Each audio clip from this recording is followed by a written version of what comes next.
Alright, so I think I know what the problem was last time. You see, I've got real long hair. This is gonna sound so stupid. I've got real long hair. My headphones, right, they plug in, right, they're Bluetooth, but they also have a wire to plug into stuff. So the wire plugs into your whatever, wherever the audio jack is, and then also in the headphone itself, there's a little audio jack. I'm sure you can understand what I'm going with this. My hair's really long. It's not the first time my hair got caught in the auto jack for my headphone because it's right there by my hair. I think I didn't notice last night that my hair was in the way, and I think that caused the audio jack to not mate properly with the cable and all that. Um, so I think that's why last video sucks. I apologize heavily. If you haven't seen it, unironically, don't go watch it. There is no fun there. Perestroika is the one we did last time. We didn't do a breakdown of the egg structure because... But we're going to do it today. And no matter what happens, no matter how long this takes, I'm going to also do a mnemnesis because there's no warnings and it might be short, but I don't have faith it'll be short. You'll see why. Anyway, I really sincerely do apologize greatly for last time. Uh, but I hope I even tested. Okay, I tested. I checked my with OBS. I recorded a small little brief snippet, talked, listened back to it. I haven't done that since I started doing this stuff, right? But uh, what is my point here? But it should be fine. The audio should be fine. Um, I really do hope. If it sucks again, I think I might have to kill myself. Like legally speaking, I think that is required by law.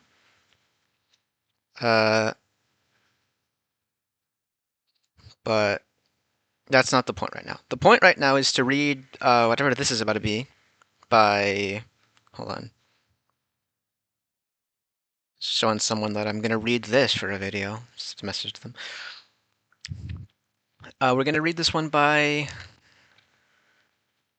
Did your name change? What? I thought it was like Xenon Cores. Yeah, by Xenon Core. Oh, that's your group name, isn't it? Because I remember there were two people on this one, no? Uh, Whatever. That's not the point. Well, I guess it kind of might be the point, but it's not the point right now.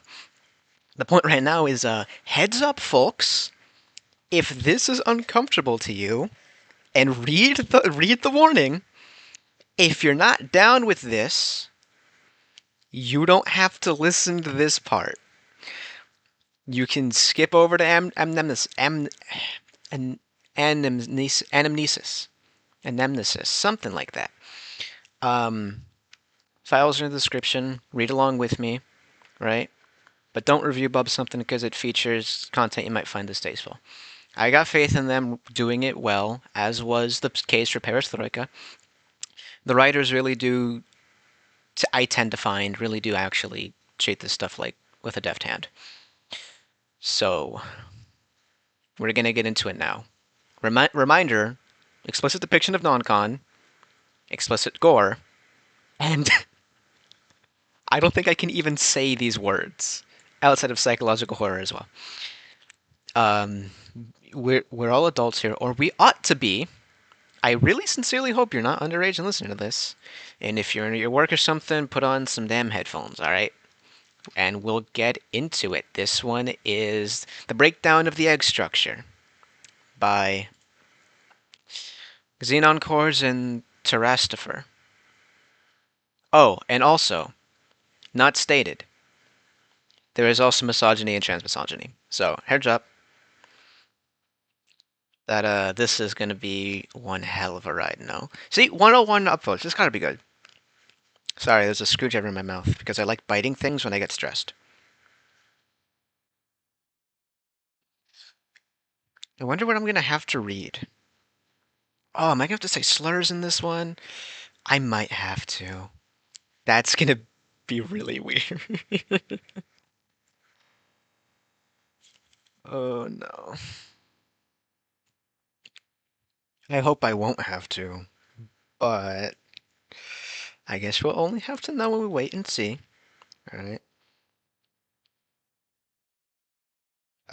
Anyway, I guess we're gonna have to, get into it.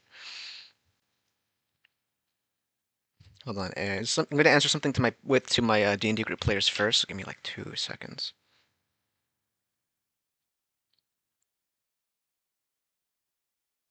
With these warnings.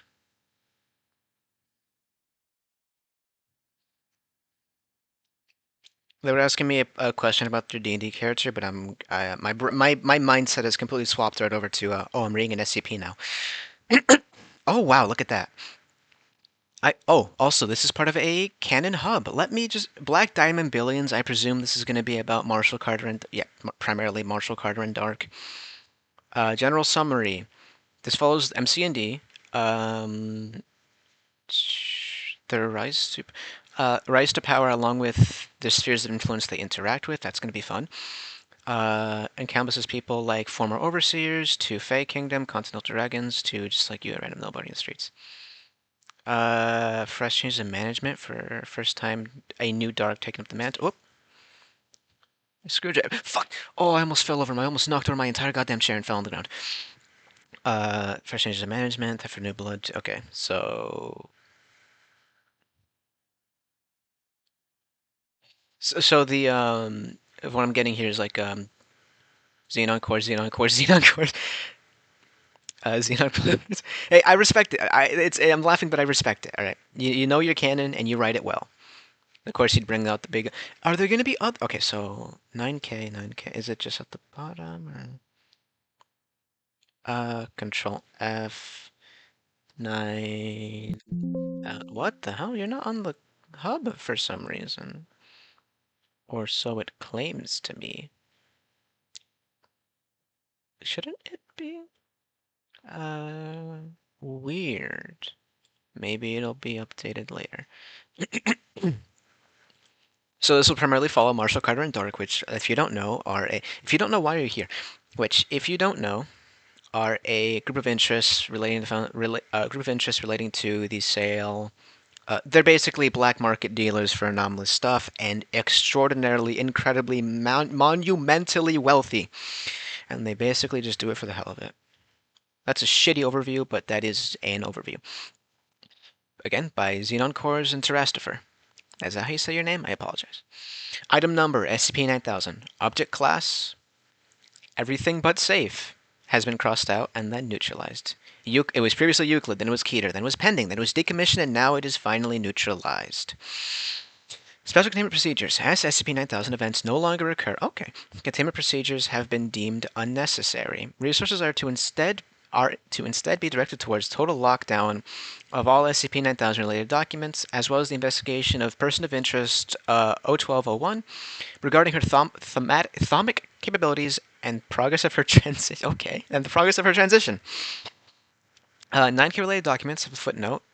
They are by the date of all of it's redacted. Only individuals with access to this file will be the 05.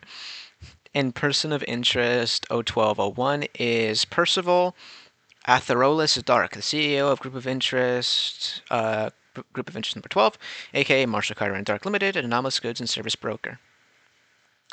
Portrait of person of interest 01201, produced for archival purposes. It's like it said, it's a portrait. Drawing, not a picture. Portrait, painting, size 37 by 44 centimeters. Date of finalization is redacted. Subject, person of interest, so 012-01 collection. Number 1201, is that what that said? Persons of MC&D, portrait and photo, Percival, Atherolis, Dark, and then there's a serial number there with a little bit of redactions. Little artist signature. Not bad. Not bad at all. Description. SCP-9000 was, I like that it was, a series of poorly understood energy outbursts that took place from the 1st of January 2015 to the 1st of... I am so fucking bad with dates. To the 3rd, from the 3rd of January 2015 to the... Oh, wait, actually, it might not be, because I don't know if this is using the American standard or the European standard. I don't know if it's day, month, year, month, day, year. We don't know. From 013-2015 to 016-2015. These explosions exhibited properties similar to that of gamma ray bursts similar to that of gamma ray bursts, and their detectable output was collimated, parallel and minimally spread, close parentheses, into jets with a single origin point, person of interest 1201. Analysis of SCP-9000 energetics revealed that it was not only comprised of Eve and Akiva radiation, but that several fundamental laws of anomalous science were being violated within. Once again, I presume Eve and Akiva have been defined for us as... yep. Alan vital energy, essential for thalamic processes, colloquially known as magic. Akiva radiation is measures of the fluctuations in Akiva field responsible for interaction between belief and reality. Side note, again, I'm already so fucking bought into the file. I am so incredibly happy that SCPs, as of late, have been putting in a lot more of, like, the jargon in it to really hammer home that this is a science foundation. They are studying anomalies. They should know how things tick by now. I like that a lot. Anyway, the current implications of these violations are unclear. SCP-9000 did not cause any significant physical damage. However, it is thought that its aberrant properties hint at the true scope of person of interest 1201's capabilities. Footnote 5. Theorized to be of a significantly greater caliber than most deities and thaumic users, as quoted by director David Tyken and Mu3, highest bidders, MTF leader Roger Dunn. Mu3, highest bidders, is like basically dedicated in its entirety to dealing with MC&D, like that's pretty much it, just dealing with them. Highest bidders is a cute little note on what is it? When you like do the... That's not a raffle, what's it called? It's like they call out numbers and say it's not a ransom either. What the fuck is that called? Auction. Reference to auctions. How is that so hard for me to remember? Based on information from other databases intercepted from a global occult coalition and UIU case files, it is hypothesized that SCP-9000's existence may lead to a greater understanding of history behind Group of Interest 12 and its near-total monopoly over subveil and anomalous markets. I know that there are a few other groups of interest, but pretty much MC&D, like, fucking run the show. The other groups of interest that deal with, like, selling anomalies are Wondertainment, Dado, and by association Managed Charitable Foundation by being a charity, but they're not so much on the selling aspect. It's fun. I like it. Sorry, I was drinking water. This hypothesis is supported by other notable output of SCP-9000 radio waves that, when run through a video compiler, where was I? Produce footage with dates in the metadata. Due to these Why do I feel like I said that wrong? Due to these centering around person of interest 1201's experiences, the associated transcripts have been labeled as memories. These wavelengths also encoded for information about person of interest 1201's internal thought processes, labeled as psychological output reactions. See Discovery and Addendum 9000.01 for further information about these events. Discovery. SCP-9000's first burst was detected within person of interest 1201's London residence by electronic bugs implanted within. The original goal was to monitor not only person of interest 1201's activities, but also his interaction with person of interest 1204, as he transitioned into maintaining group of interest 012's operations, considered now of age to do so. Following conversation was recorded during the duration of that event. Person 04 is Iris Corax Dark. I hate your name. The daughter of person of interest 1201 and the heir to group of interest 012. Transcription note. For clarity between subjects who share surnames, all transcripts within this SCP document will use first names instead. That's a cute note. I like that. That makes sense. That's fun. Date. 01/03/2015. Time. 07 hours, 21 minutes, UTC +0. I don't really remember what that acronym means. Video start. Percival Dark is pacing through a hallway decorated with arcane artifacts and ornate furnishings. How pretentious already. Percival. Iris, where are you? We have to go. Iris's voice pops up from another room. Give me a moment. Percival Dark enters into Iris Dark's bathroom. Black hair litters the white tile floor, a pair of scissors on the sink. Iris is dressed in the same style of suit as Percival, her hair slicked back in a very short, greased side part. Iris, Father, Percival, what on earth? Where are your heels? Your makeup? The valet will be here in half an hour.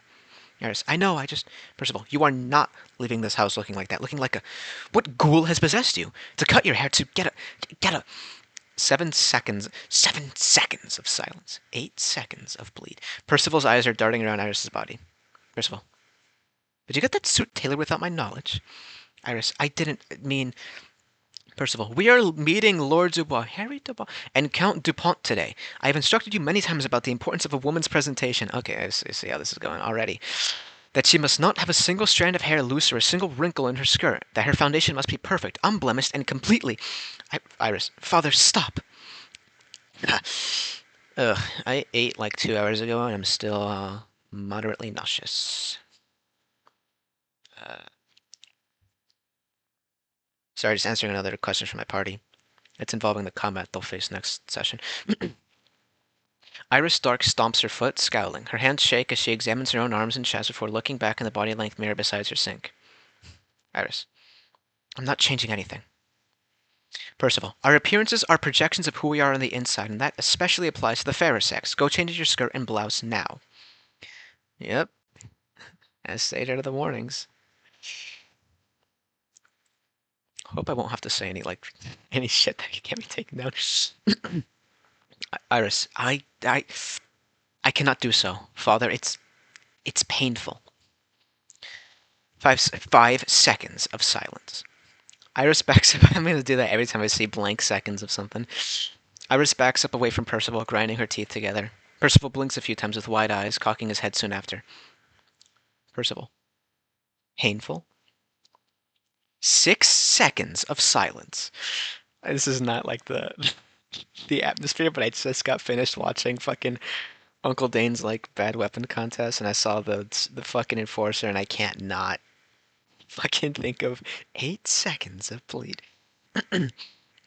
Iris, yes, when I look in the mirror wearing the clothes you want me to, with red lipstick and mauve eyeshadow on, I don't look like me. Percival looks in the mirror with a sigh, shaking his head. It shall pass eventually. Iris, will it? Percival, yes, sometimes these things just happen. But they will settle in the back of your mind soon enough. Iris, you say that, but you're normal. A normal man, Father. You're not over 2 meters standing or have shoulders so broad they could carry a fine silverware on glass plates. You don't have... She motions to her chest. Nothing where there's supposed to be something. That is what is required to... That is what I am required to have as... What? Nothing where there's supposed to be something. That is what I am required to have as a woman, right? Why was that sentence so hard for me to say? Right? They should have grown in more substantially by now. I'm almost 20. First of all, Iris, stop.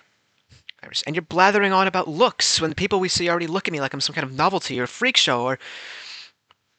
Memory 9000.01. Date... Oh, past now.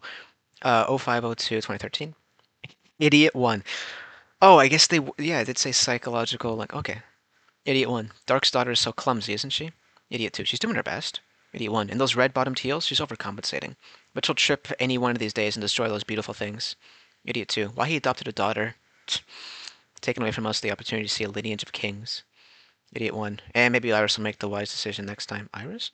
Isn't that Percival? Whatever. Wait, what are you talking about? I don't know. Idiot 2. Maybe we'll live long enough to see that. Psychological output reaction. They were dealt with swiftly once the party was... Oh, what the hell? Look at that. Text is all fuzzy, like ants crawling all over it. They were dealt with swiftly once the party was over. Though this line of data breaks standard Foundation formatting procedures, as with many others in this document, I can't wait, it has nonetheless been left in as it preserves critical thermometric contamination related to SCP-9000. Let me sip some more water.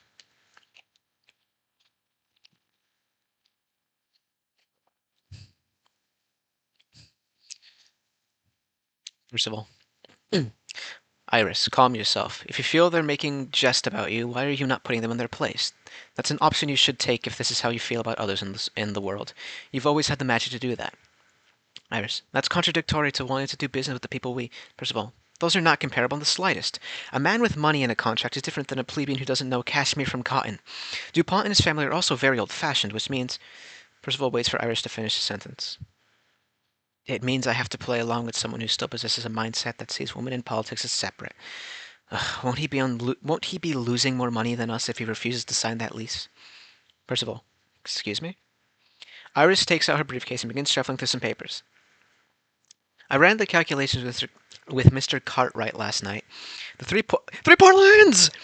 The three Portlands recently saw a sudden loss in all their alchemical ETFs, the worst its exchange has seen in 2 decades. It seems like Count DuPont fooled himself on the diversity of his portfolio because he lost $100 million in 48 hours.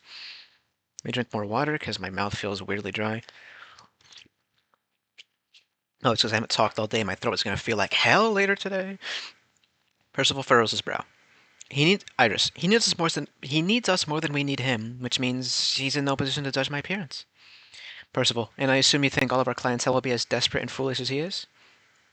4 seconds of silence. Iris's eyes are wide and cast to the floor.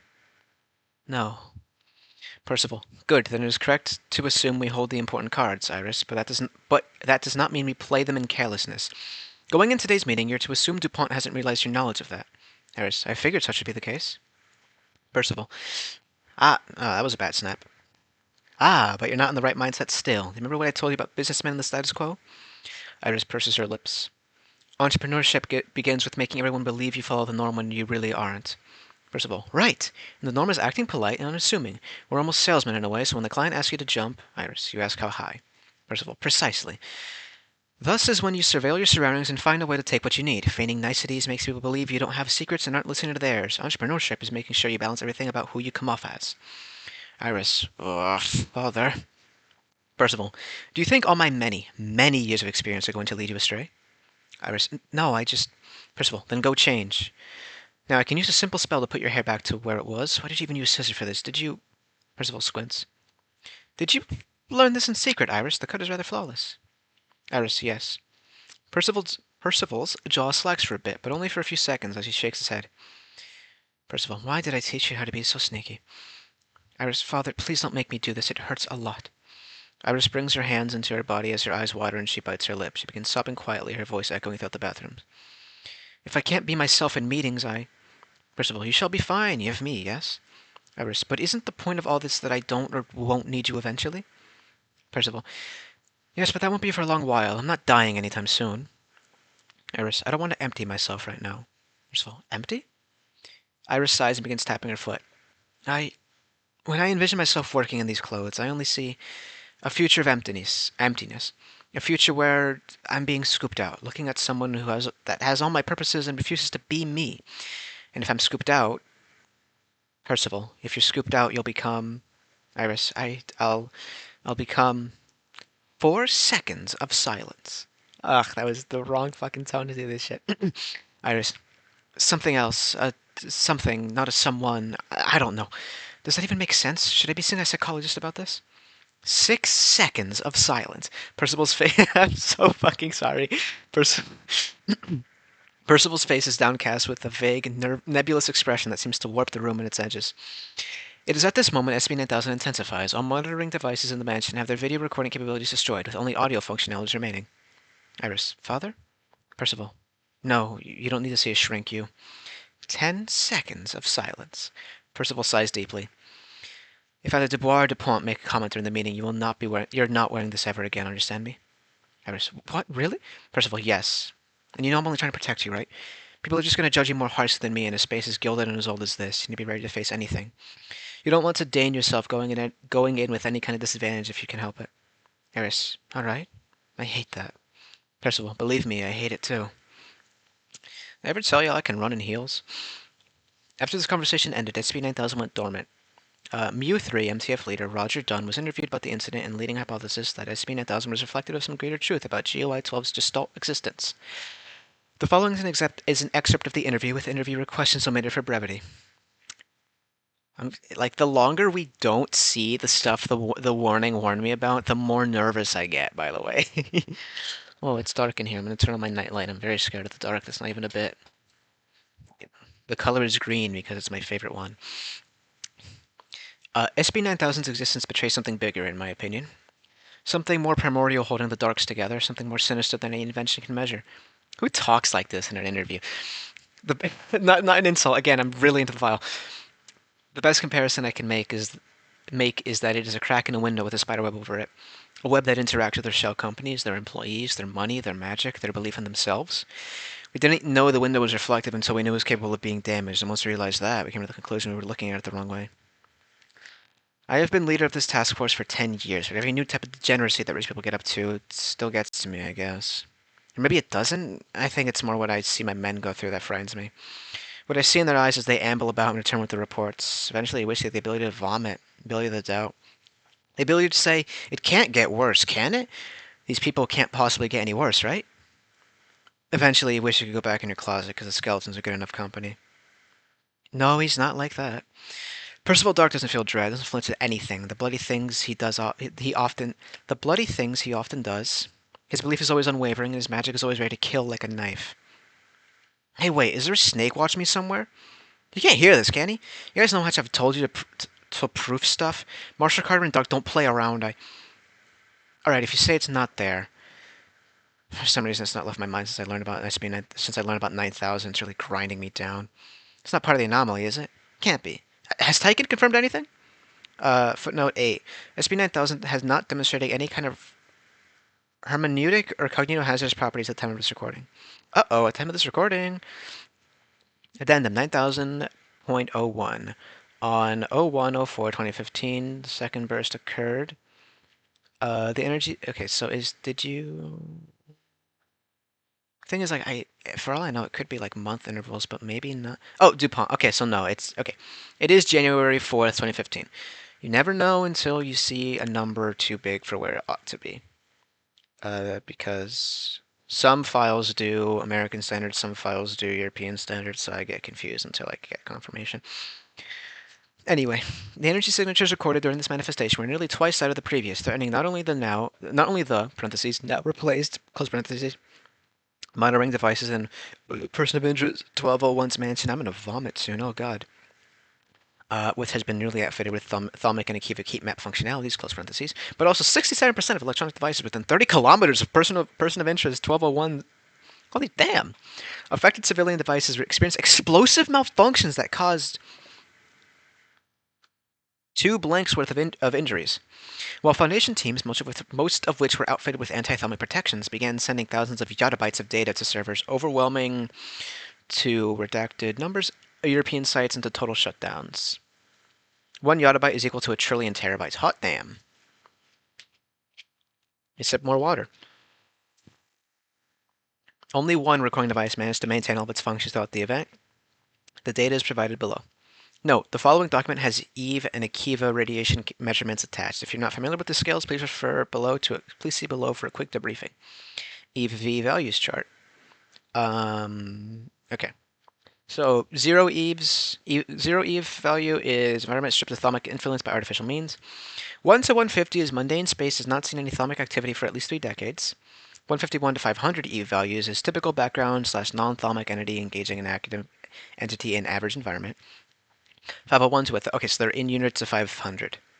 Oh, okay, until they're not. That's tricky. Hell, they weren't even. Why did I even fucking?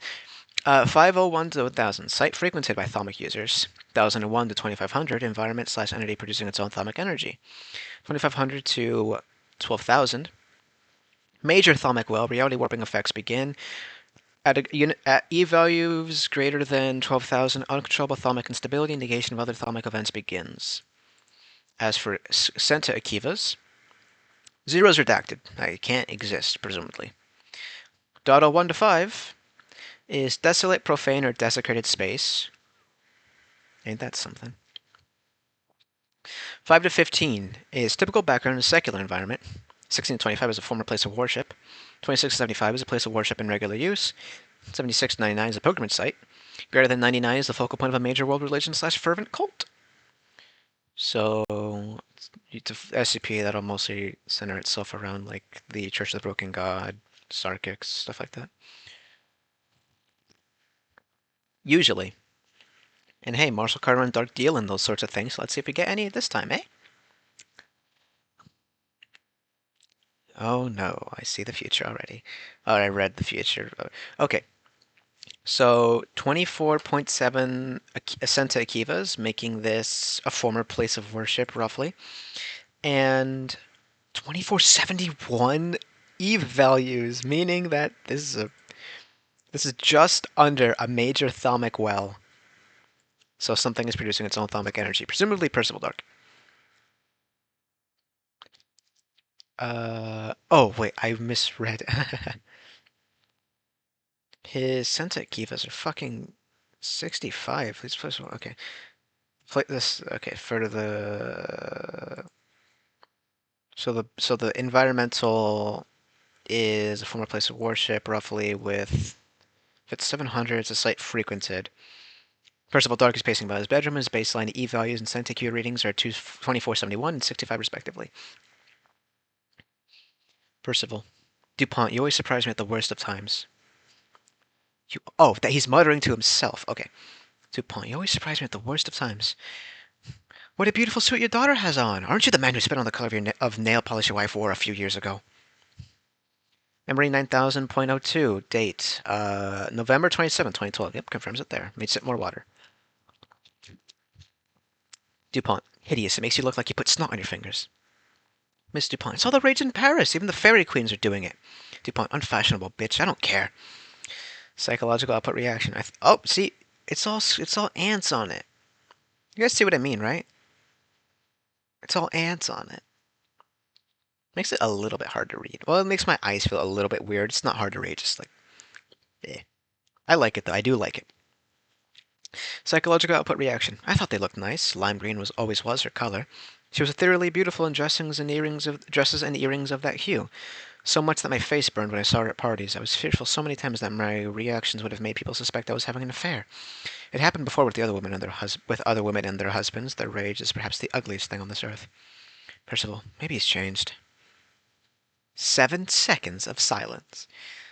No, I refuse to believe such a falsity. But what could I say? Iris was elated when she heard that. My precious little child, I want you to be happy. I only want to bequeath the world to you. Marshall Carter and Dark is your eternal inheritance, what binds us together and gives us meaning. Did I unknowingly taint her? Will the flow of commerce stagnate because I succumbed to a moment of weakness? She'll want to wear those clothes everywhere now. She's replacing her entire wardrobe at this moment. 14 seconds of silence. Buffed. Percival paces from one end of the room to the other. Exotic animals on mounted displays shade him from the morning light, flitting through the windows. Percival. I should have seen the signs when she was younger, when she abhorred wearing skirts to tutoring. But she was so adorable in those, so adorable in everything she wore with her long hair, those little silver bows she had, just the pinnacle of the perfect daughter. Percival stops at the edge of the camera's vision. Black liquid begins to seep through the walls, staining the footage into monochrome. Background EVE values rises to 901, while Centikiva readings fall to 20. Okay, interesting. And here's an image of ink welling over the background, I suppose. They look like fingerprints there. I don't think they are. They just look like it. SCP-9000 intensifies. The recording device is glitching to static for a few seconds until returning to normal, revealing Percival Dark has moved towards his own room's vanity, seemingly oblivious of the events conspiring behind him. Oh, Iris, I miss when you were a babe in your frilly dresses. I'd kill a man to see you wearing those again because... 3 black snakes manifest on the floor from the shadows. They're all looking at Percival. I wish I could peel my own suit off sometimes, you know? What does that leave me with? A man's wardrobe is so sparse, and polite company especially. No sandals unless you're Swede, no colorful shirts unless you want to be gaudy like the Americans in the tourist clothing. One could say I should relax myself around myself, but I... He backs up and takes a deep breath. For a second, SCP-9000 readings cease entirely before resuming again, now more intense than they were before.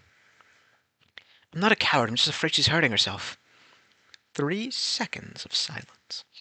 4 more snakes manifest. They are not moving. Should I tell this to Amos? Ruprecht?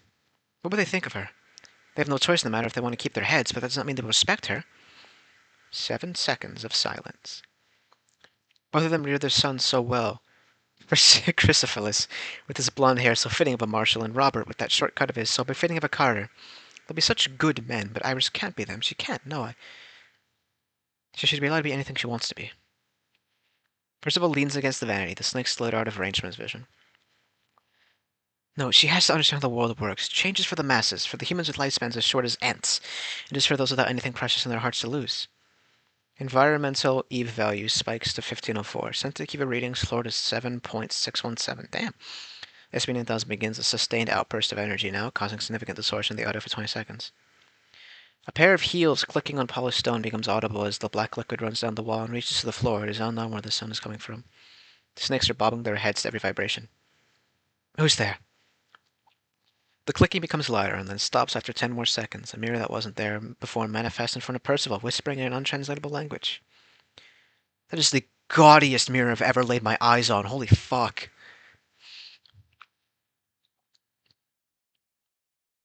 Percival. She'll be nothing without... I only want her to stay alive and able to do what she has to do. 10 more snakes manifest. It is unknown if Percival can see them. They're all staring at his back. I can't lose her. How becoming of it is a woman to learn how to defend herself? I suppose I could find someone to teach her Krav Maga, but The heel clicking begins once more, and the black liquid begins pulling on the floor around Percival. Putting a hand to his head, he... Oh, my screwdriver fell. Putting a hand to his head, he groans as the room... What was it?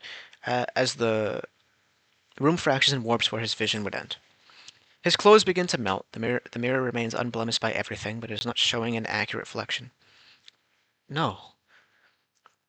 Eve values... Eve V values. Shouldn't that... Isn't Eve V already mean Eve values?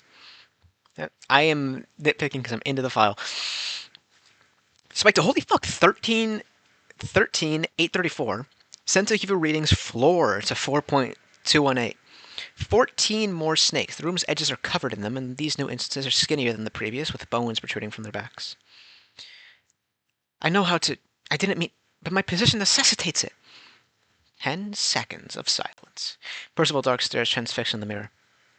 Who are you? The black liquid begins to pull around his shoes as first his outer layer sloughs off, followed by his pants. It means nothing. Nothing has changed just because she... Sensei Kiva readings fall to 2.371. SCP-9000 continues to testify. Well, maybe she looks like that. Maybe I can... No. No! The snakes rush him. It won't change anything. I'm normal. This is normal. Sensei Kiva readings floor to 0.912. It is normal. I'm not passing anything down to her. I'm not hurting her. I swear. If I can live with it, so can she. It won't kill her. His clothes continue to melt. He gasps and covers his genitals with his hands, along with placing an arm over his chest, even though there is no need to. The snakes freeze at his legs, staring at him with flickering tongues and mouths open. Is this going to be it? SCP-9000 continues to increase in output. It hasn't killed me in over 600 years. The heel clicks begin to overwhelm the audio until the feed suddenly cuts to black. The recording device is not picking up any audio. EVE V value spiked to 90,000. Sentai readings floor to absolute 0. Yet, double the amount of ants on this text. But was it worth it, Percival Dark? Number 10. It is unknown who uttered this in the footage. Screaming, the heels snap as snakes finally strike Percival. SCP-9000 peaks and the recording device is destroyed. Here is one of them snakes that eat eggs, eating eggs in monochrome. SCP-9... This is the ant text again. SCP... I don't know how to better describe this other than it looks to me like ants are on it. I guess it could be described as static or like shimmering over like white. Anyway, 9000, is that the name you're giving me? Oh well, I can't stop you, but I can show you what he is, crossed out, I'm capable of. Back to normal text. At this point, SCP-9000's energetics showed no ceiling on its outputs, continuing to increase exponentially. All areas within 300 kilometers, holy fuck, of person of interest 01201s experienced total blackouts and the complete arrest of all electronics needed for daily human functioning, causing 3 censored digits of deaths and 4 censored digits of injuries. Site 287 and Site Epsilon? I don't know if that's that letter. Issued evacuations with 3 blank numbers of staff members injured in chaos, 2 blank numbers confirmed dead, and 1 blank number still currently MIA, including Director Blank. Due to this, SCP-9000 is reclassified as Keteran, scheduled to be decommissioned through its source, as the probability of these effects spreading and causing an XK-class planet destruction scenario was considered likely. 48 hours after the previous log occurred, SCP-9000's energy potentials halved. MTF-MU-3 was rapidly convened and commissioned a thermo-negating video recorder drone sent to person of interest 1201's mansion in the light of its new change, at which they encountered person of interest 1204 trying to enter. Footnote 11 with like the listing change. U3 was denied permission to decommission SCP-9000 in a 7-6 vote by O5 Council, with the tiebreaker being O507, who claimed that caution, not needless violence, was needed in this new scenario, especially because the possible death toll on Person Winchester 1201 could cause with SCP-9000 if he knew of its existence. Okay, I get it.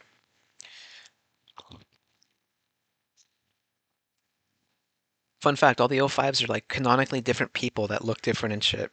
And like actually have personality and stuff. Look into it, it's pretty fun. I'm not big on the O5 myself though, because I don't know how to keep track of all of them. 13's usually like the audience XP, kinda, almost. In a lot of tales anyway. Like that time they wrote themselves out of death. Date, the 6th of January 2015. Time, 06 hours, 29 minutes, UTC plus 0. Video start, SCP-9000, crossed out. My presence... Oh, my is all ant texts. Presence... Oh, fuck, sorry.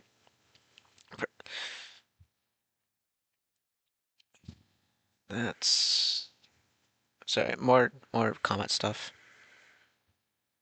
That's fine by me. Presence is still oppressive to the feed, but the images are clear enough to make out topography and faces. Environmental sensitivity readings hover in a range from absolute 0 to 0.9002. Environmental EVE values hover at around 11,000. Sorry, that's 110,000. I misspoke. Iris Dark enters the mansion. Everything is normal with her current line of sight. Father? Father, where are you? No response. 10 seconds of silence. Please, please be alive. Please, I need you. Iris begins moving. You would have loved seeing what I did today. Monako loved it. This is a tale, it seems. Oh, content warning. Ooh, how fun. Gore, murder, hematophagy, mention of cannibalism. That's pretty normal for Martial Hard and Dark stuff. Oh, it's a long one. When was this made? That matters to me. Corporate. Just before the contest, I believe. So, okay. I'm gonna skip it. Apologies. It's just because I figure, like, we're gonna... How long have I been recording so far? 42 minutes? Yeah. And we're this far in the file. Fuck. Monako loved it. Mr. Cartwright loved it too. I still don't understand why he thinks so highly of me, why everyone at work is so proud of me. I haven't really deserved their praise yet. No response. The hallway is repeating now. Oh, it's recursive. The small things, you know? Small things. That's all I'm doing. Just menial tasks, product creation, paperwork. I'm not on any big stage yet. The hallways begin to repeat. Huh. Would you be proud of me? Can I ask you to be proud of me for small things? I know you've always said yes. You always say yes, but why doesn't anything feel like it sticks? She stops for 3 seconds, looking down at her shoes before moving again. Father, please, where are you? Everyone's been trying to call you. Ruprecht can't get a hold of you. Neither can Amosa, Robert. She moves deeper in. 10 meters down the hallway, she encounters black liquid seeping from the edges of the ceiling. I just got deja vu. I've read this before. Not like actually. I mean, like I got deja vu. Is what I'm saying. Anyways, an image of ink or tar, or some black substance leaking from the ceiling, presumably. Iris, what the? She puts her hand on a patch of the smeared wall and steps into an obscured shadow. Liquid is soaking carpet, staining, peeling paint. Absolutely abhorrent depiction of black fluids, I guess. Almost looks like blood there, but that's just like weird coloration. It's also just how black fluids reflect light. I think this is ink. Environmental EVE values hover at around 125,000 in this area. Oh God, oh heavens above. Fucking the way they talk. Father, come quickly, please. There's something wretched on the floor and it's getting over my Oxfords. Yeah. Sorry. Water feels weird. A low, unintelligible voice rumbles through the mansion. As it echoes, it forces more black liquid out, warping expensive decorations into unstable shapes made of unknown materials. Yet more ant dialogue. This drone is inadequate of capturing the well of doubt infecting the air. And back to normal dialogue? Back to normal text, rather. The camera struggles to capture footage clearly for seconds. For 8 seconds? I guess that is grammatically correct, just feels weird. The distortion clears after it focuses its lens. I'm not quite sure what we're looking at, but it looks like a hole in the wall or something. Maybe a hole in the floor? Father? Iris whimpers, holding her briefcase to her chest. She whips her head around frantically before looking ahead into the darkness. Father, I'm coming in. If you're hurt, please stay where you are. I promise. I promise I... The unintelligible voice begins again. It roars, causing Iris to shiver with a single tear in her eye. After she rubs her face, she begins traversal again, this time with an uneven gait. 1, 2, 1, 2. I just got these made a week ago. She scowls as she continues to wander the halls. The floor plan is barren and patchy, like the house has been eaten by rot and termites. Exposed wood weeps with dark spots as gilded furniture cracks under the weight of the fluid surrounding it. She stumbles, stepping over jutted rebar, nearly falling to her knees. Father, help me, please, please, please say something, anything! Memory 9000.3. Date, June 13th, 1591. Wife, say something, anything! Percival Dark stands in the door of an empty parlor with two large, pale, winged women flanking him. Their eyes are disproportionately sized, almost bug-like compared to his, and they stare with poised poses and stern intensities as a man holds his head in his hands and sobs. Rebuke them! Rebuke them! The Fae are here, and you have nothing to say for your deeds? Fairy 1. It seems thy husband hath sown lying seeds. Fairy 2. Indeed, indeed. He asked us to pair his supply... asked us pair to supply monies for those wicked games of lots. He said he would repay the sum in a fortnight's efforts, so now we are here. Fairy 1. Here, here. Percival, dearest, please inform this couple of their accrued interest. See? Always hate fairies. Percival watches with stolid eyes as the man becomes catatonic with grief, barely able to move his body. The wife, meanwhile, raises her own head up to meet Percival's gaze, shaking in a way that muzzles her frizzy hair further than it already is. Art thou human? How canst thou betray thine own people? Percival, I'm afraid there's nothing that can stop this tide of repayment, madame. Thy husband borrowed from those who abhor numbers. He should have known a repayment with interest would have been in life, not with gold. Very one. Untold amounts of life, yes, yes. Now give unto us thy most beloved child. Wife. No! The woman rushes the trio, but the fairies trap her in a bubble. She screams, pounding on its translucent surface as the pair quickly waltz into a side room and come out with an infant wrapped in cloth. Guys, see why I fucking hate fairies? Fairy 1. For our queen, a child free of human mess. Fairy 2. Yes, yes, one which shall be trained in the most noble of arts. The woman falls to the floor as the other two children, twin girls, come downstairs to see the commotion.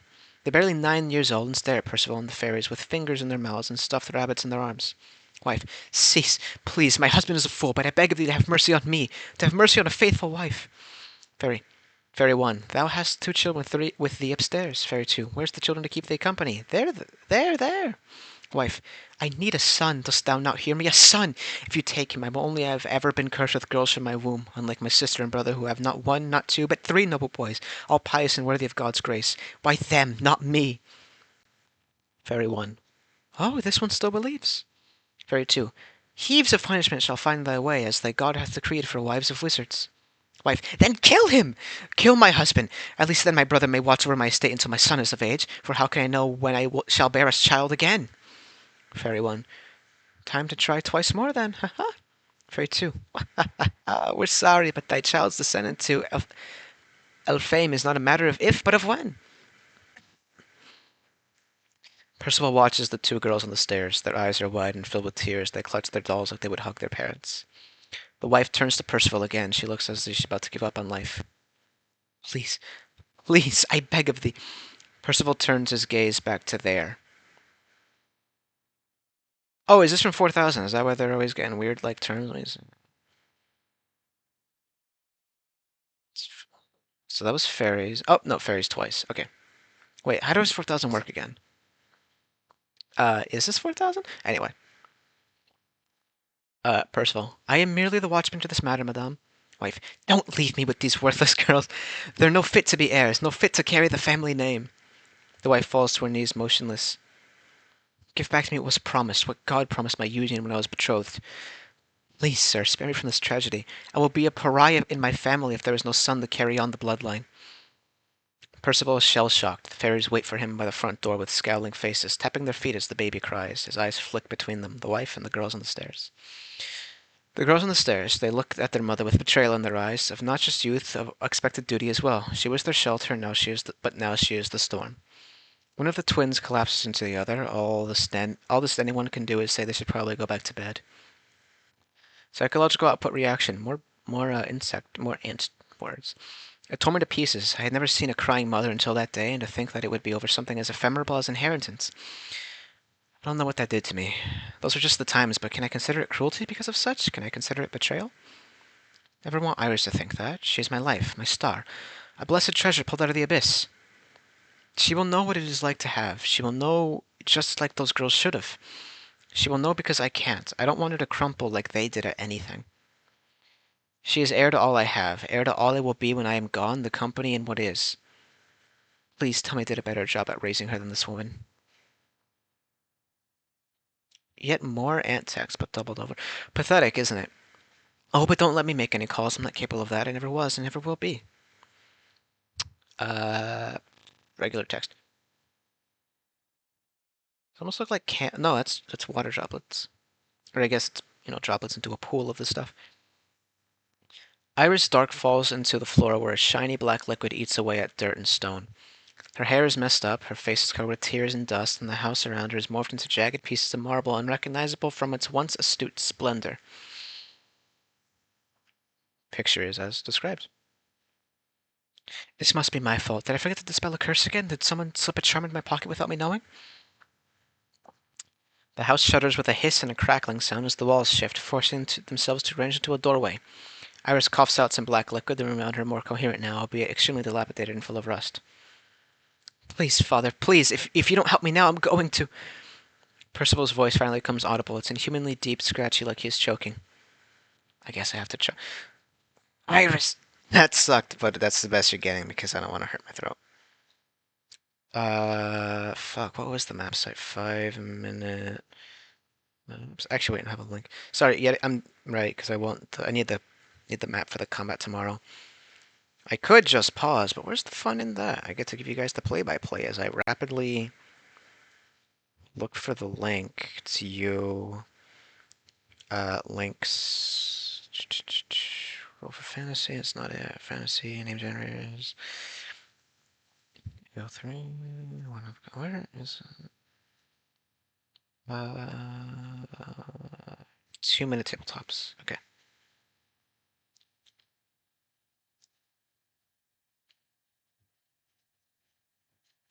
Alright. Iris gasps as she shakes herself off and scrambles to her feet, breathing deep before she opens the door. What she opens it to makes her flinch and nearly retch twice. A single, barely distinguishable naked body is slumped over the nightstand of the room, covered in black liquid. There are snakes eating the feet and eyeballs. Blood swells from the Percival's crotch and chest areas, mixing with the surroundings like liquefied rot. There are large gashes everywhere, especially on the walls. Iris, what the? Please, Father, we need to call someone. We need to call no one. I'm calling Ruprecht right now. No! I suppose the world is not ready for... Oh, more ant text. I suppose the world is not ready for his hideousness yet. This refusal, stinking like fetid rage. The room smells like blood. Normal text.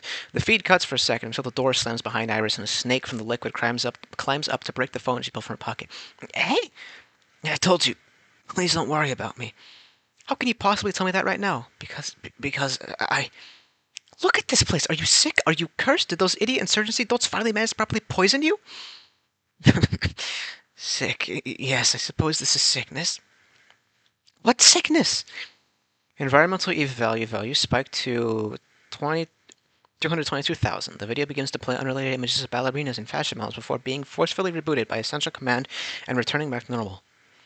Memory 9000.04. Date 9th of October 1777. Sir Dark, you do offer love potions, yes?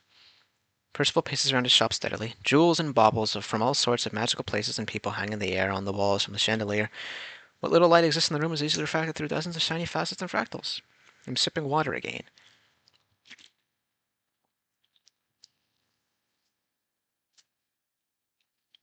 He finally stops before the woman at the counter, where he is holding a glass bottle with a pink liquid in it. Percival, you're aware of the true nature of a love potion, yes? Woman, of course. Changes your mind, does it not? Such is why I require it. Ah, here it is. Where'd my screwdriver go? Did I put it in my pocket? Oh, do you want the blood swamp stone? Preferably. There he is. There it is. Percival, the fairies require I ask what you wish to do with this, since they are partially responsible for it. I need to love my husband. 5 seconds of silence. Percival, pardon? Woman, I shall not repeat myself. My husband is a bore, a bother, and a horrible man in bed. Fucking A. Please give me a love potion, I beg of you. Percival, Your Grace, you can afford an act of parliament. If divorce is in the cards for you, why'd you seek me out?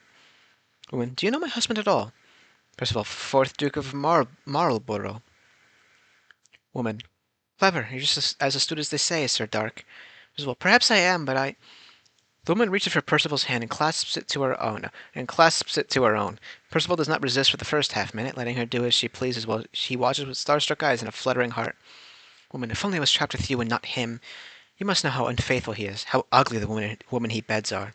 Percival, are they? Woman, indeed. They have moles on their buttocks and all over their faces.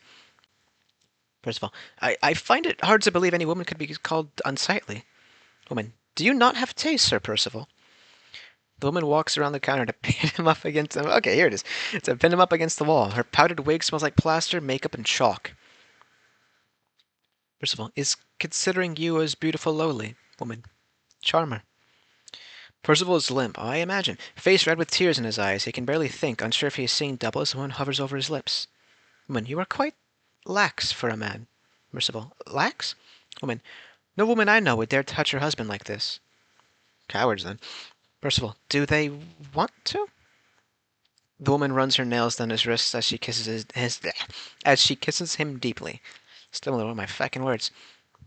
Woman, always. We all dream of wondering what it would be like if we were our husbands with tiny waists in our hands and swords between our legs. Percival's vision continues to blur as his pants tighten. He gasps as she okay, so I might have to read this again. As she undoes her brasserie, the top of her dress letting her breasts spill out as she kisses him again. Okay, so at least it's not we say weird words.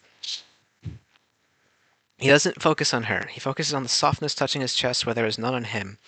He's wearing her skin for a second, her body, her slender legs, her smooth face that does not need a blade, her beautiful lace dress, a dream upon gossamer that is admired for its form, its simplicity, its existence, its somethingness in this universe that made a vessel so peaceful. This is peaceful. He could stay like this forever. Fucking A. It is when she grabs this erection that dream is broken. Woman, please, Sir Dark, the ladies in London all say you are blessed with some. Percival stiffens like stone. I think the last sentence explained that nicely. Every hair on his body stands on edge, curling it on their own follicles. Percival wants to jerk away, but he can't. He is burning. With rage, shame, pain, and despair, all bubbling and rising in his chest like the smallest spark about to start a wildfire. He can't stop staring at her ravenously, jealously, unceasingly. Woman, assets. More ant text. All the treasures in the world, and we are cursed with this one. Regular text. He tries to jerk away as more blood throbs in his crotch. Ant text. You are a disgusting creature. Normal text. Woman, you are so handsome, Sir Dark, the most picturesque man. Further, further, further, and further. He can't protest meaningfully, can't summon the strength to say no. He wants to claw his eyes out and castrate himself with a cigar cutter. Fucking A. Ant's text. Because every man dreams of that, surely. Is this why they're all so miserable? Normal text. He pushes the woman away finally, tears streaking his face. He does not watch her reaction because he can't, and he won't. Woman, you... 2 golden snake statues worth millions of dollars in today's money look down at him with emotionless malice, their sapphire eyes cold and without any sympathy for the whimpering body before them.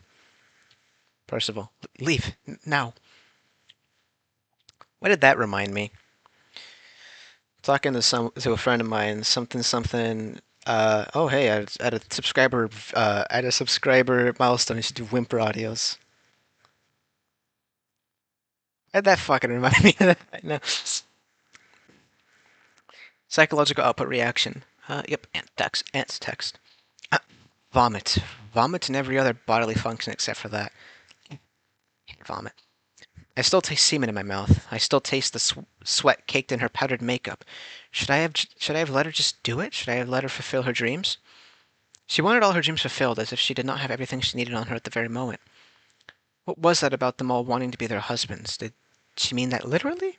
There's no way. She must have meant in terms of power. Nobody would have wanted this. Nobody should have wanted this body of mine. I was alone. I am alone. I am alone. Alone with this. Normal text and out of the memory. Father, you have to use your words with me, please. If this is about that thing, you know I can't help it. I'm sorry. All right, his voice is all scratchy. You should have stayed the same.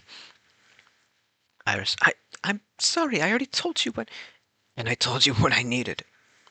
13 seconds of silence. Percival groans, flopping onto the floor with a wet thump.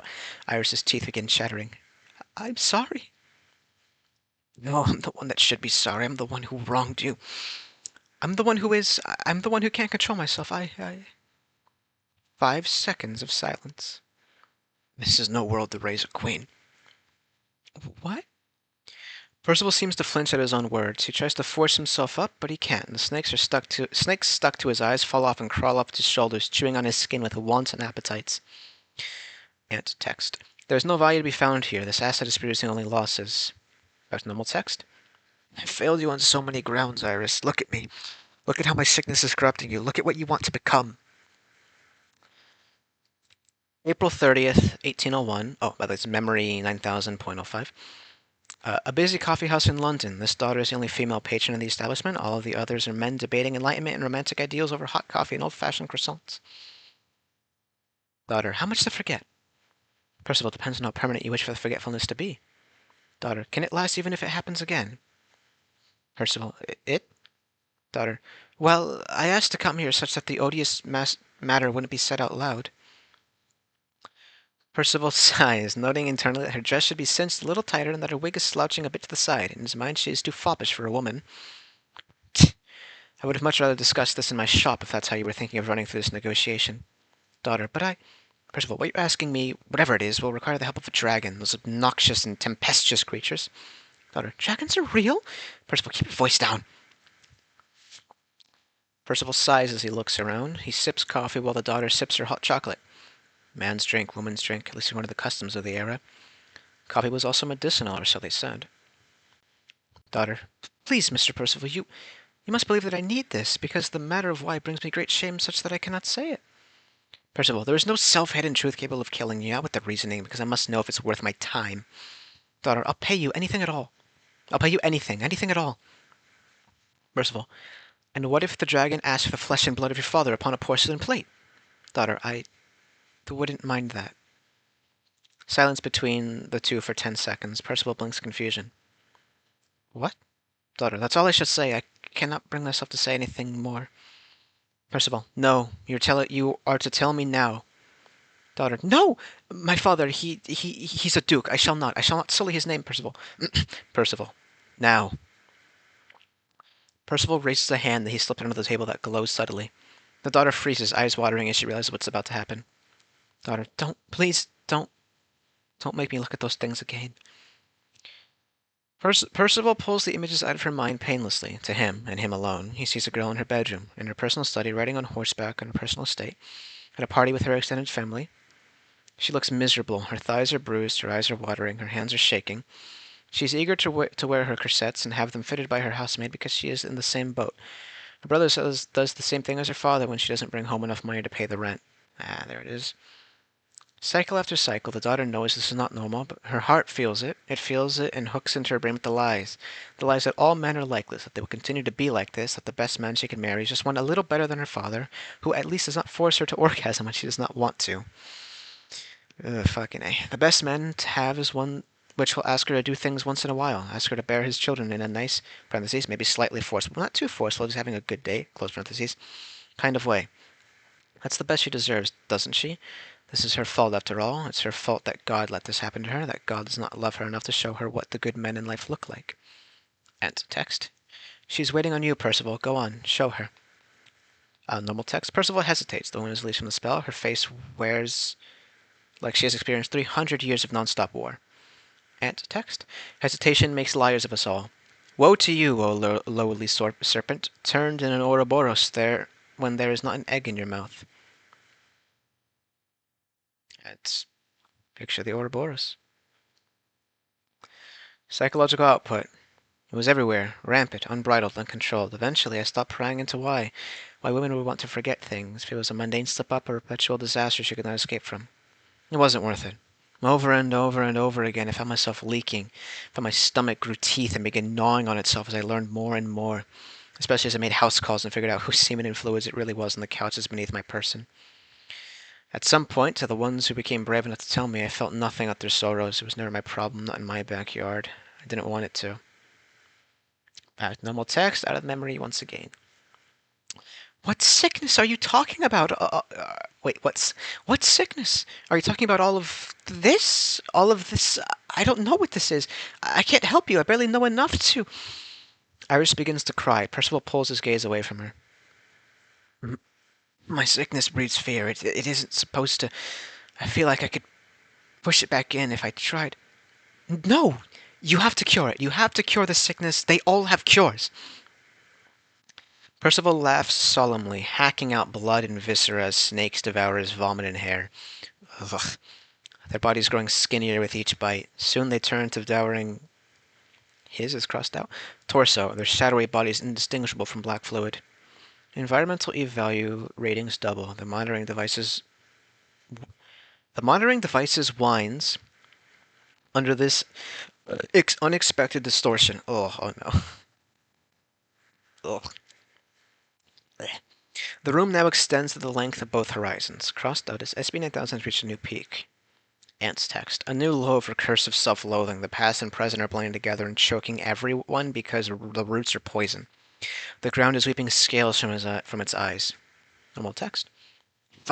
If I cure this... No, Iris, I can't. Curing this would mean more pain than the medicine. It would mean lost opportunity, the death of our empire, of the future I want to give you. It already doesn't sound like you think I have a future. Percival perks up. What? No. Let me see the map first, though.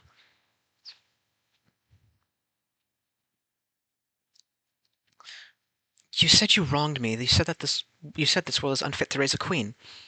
Is that it, Father? Did you not want a girl to be your heir? Is that it? No, no, Iris, because teaching me rhetoric makes me smarter than I'm supposed to be. It makes me smarter than all our clients, all the stupid men I eat with that think watching sitcoms and having yachts is the same thing as having a personality. Iris, stop. No! No, I will not stop. I will not be quiet. You don't want me to be smart. You don't want me to succeed. You want me to fail so you can have a reason to throw me away. How dare you insist upon such things? How can you insist How can you insist that world I'm supposed to rule is worthless to me? Is all of the study of undertaking of it meaningless? Am I not enough for you? Finishing school, alchemist principles, networking seminars, I did it all for you, Father, because I want to be a good heir, because I thought it was my destiny. And it is your destiny. My own flaws are not. Your flaws want a boy. You hate me and adopted me because you felt sorry for the woman who gave birth to me. First of all, it should have been me. I fucking suck at doing voices. Just checked the stuff. Total deafening silence. Percival's eye sockets bead with bloody tears as the room shifts and liquid begins seeping in from pocked crannies and crevices. The recording device can barely capture the room or the darks within it. Static flushes the screen and the audio cuts in and out of quality uncontrollably. Despite this, Percival stands to attention. There are no clothes on his body, only viscousness clinging to him is crossed out. His crossed out. Form is indistinguishable, inhuman, injured. I should have been the one to give birth to you. Iris wipes her shirt with her sleeve and cocks her head to the side with puffy, wet eyes. What? 7 seconds of silence.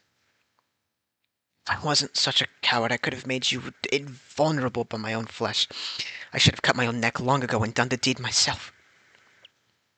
Done the deed? Carved out a uterus such that I could have a child by my own body. Percival sighs and looks down at Iris finally. She is completely still, silent with tense hands, only crossed out as his. Eyes are visible on the feed now, his crossed out. Piercing blue eyes. They have regrown and the snakes stand to attack again. It made me burn, watching your birth mother in the operating room, watching her every contraction as my body yearned, as it pined for her screams when you finally came out. Was it joy she felt? Ant text. Stop attempting to reboot the camera. Listen, Foundation. No, regular text. You were my baby, but for a moment I wondered then if her heart felt like it was hers. If the dopamine, endorphins, and other hormones briefly tricked her for a moment that she wasn't holding someone else's future. I'm content with you, Father, I promise. Stop calling me that. Why? Why? Please. Okay, but if you're not my father, does that mean you're still something that loves me? The room warps again. Ant's text. I am standing in the corner, watching. Regular text. It turns such that a bed, a dresser, and a closet full of clothes all spill their contents over the darkest heads, which are quickly engulfed before becoming visible again to the floor, consuming the item. Ant's text. Everything that fell out belongs to you. Regular text. Another flare-up. Do you think this sickness has a name? It shouldn't. But something not having a name doesn't mean it ceases to exist. Percival begins approaching her. The snakes follow, all except for one, which has an egg in its mouth. Clever. The fate taught you well, didn't they? Percival closes in on Iris, looking up at her with what seems to be a smile. A white face begins to clear with the sound of a gentle laugh. Sensitive readings rise to integer numbers for the first time since the beginning of this SCP-9000 outburst. Well, fate didn't make you, Iris. Silence for 10 seconds. Iris quickly pulls Percival in for a hug, crying softly. I'm terrified. What is everyone else going to say about this? About the house? No, I know what's going on now. Percival, don't speak its name. Percival pushes her away and cries. Sensitive reading floored at absolute zero again, while environmental EV values triple.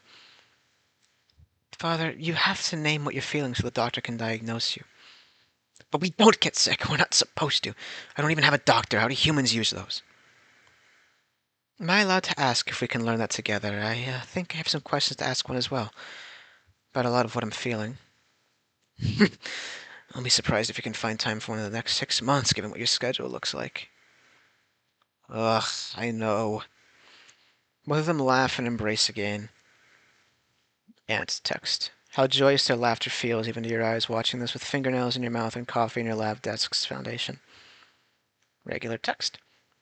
I hate it when you're Ha! That wasn't intentional. There's just something in my fucking throat. I hate it when you're afraid. How do you think my person feels?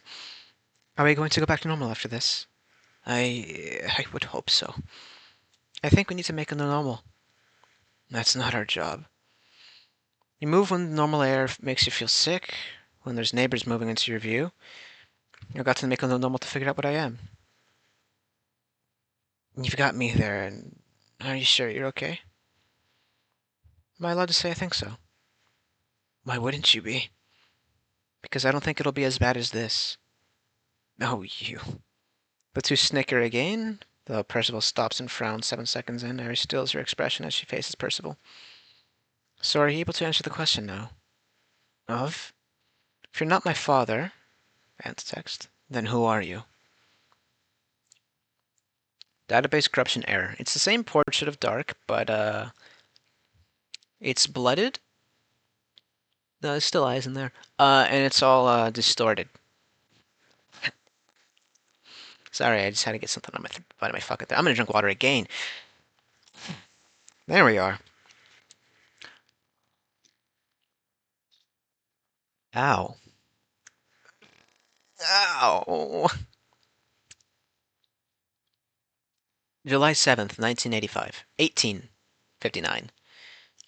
All of those numbers were found no longer the first time.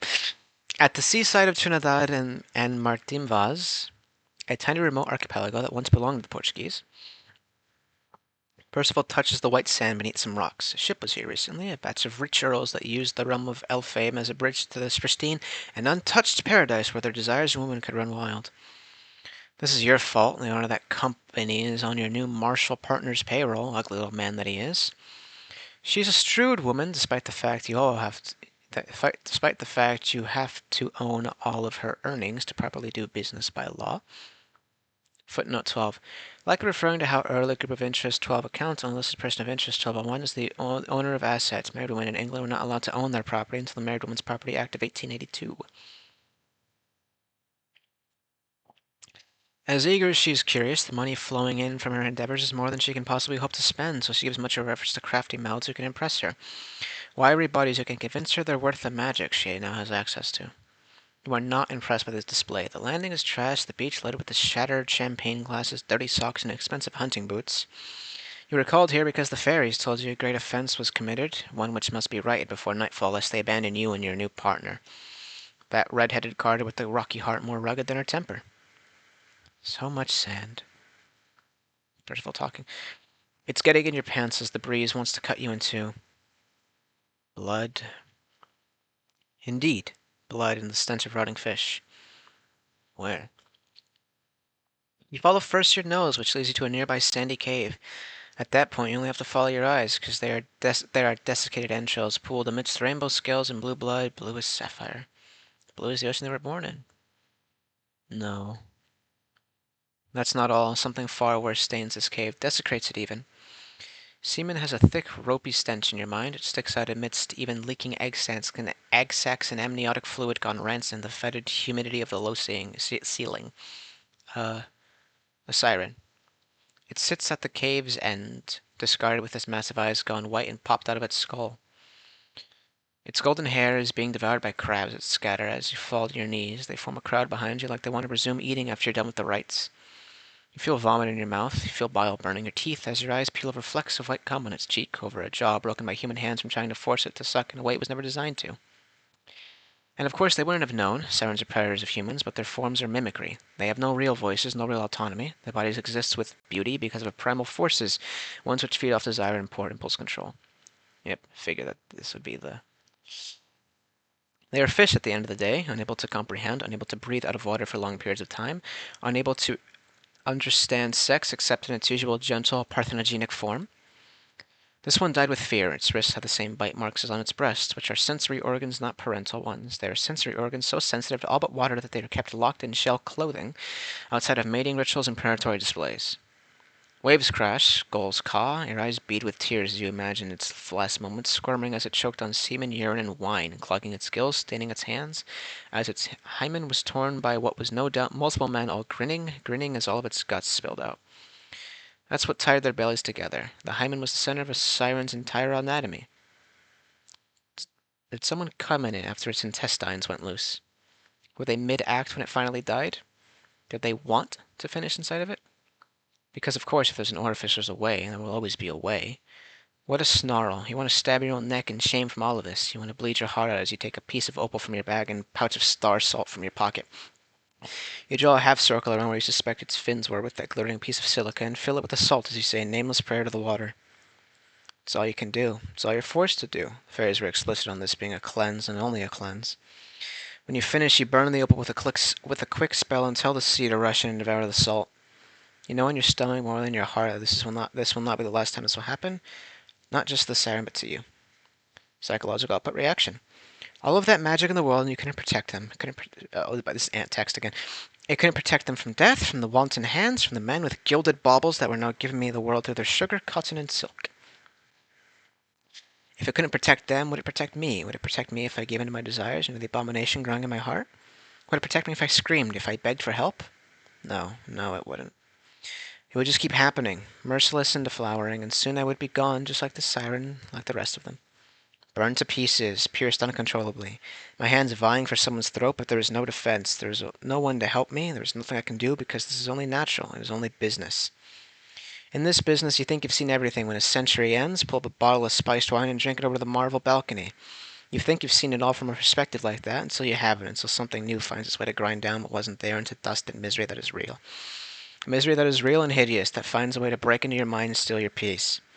Time and time and time again, I never say anything to anyone because there would be no point.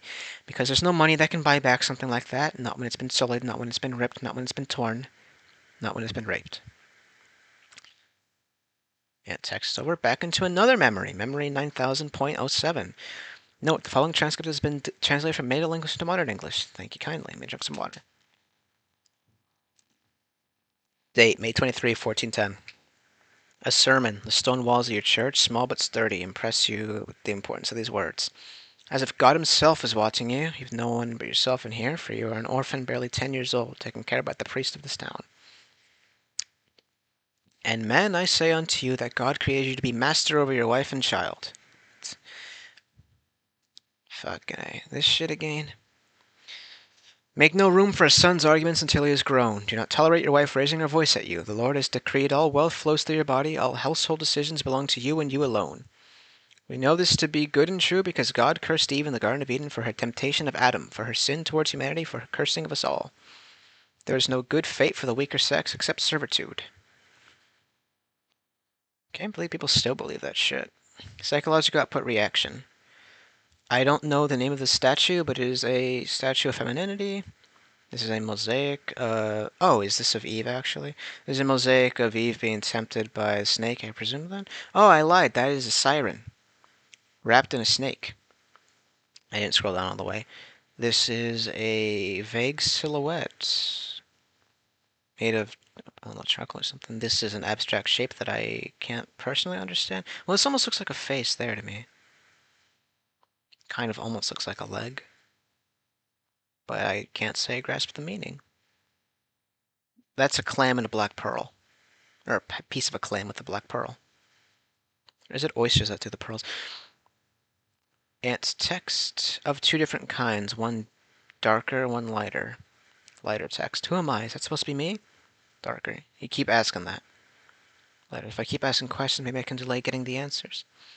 Oh, that's normal. Fucking, I'm not going to say it every time. It's like conversing with yourself, basically.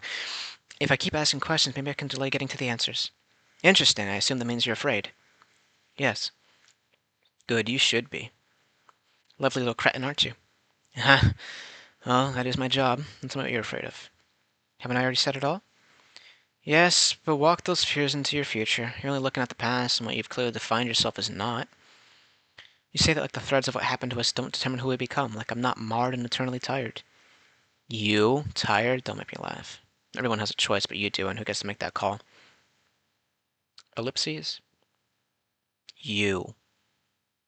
Ellipses. You do, Percival Dark. Now speak before you wither away. I'm afraid of the office.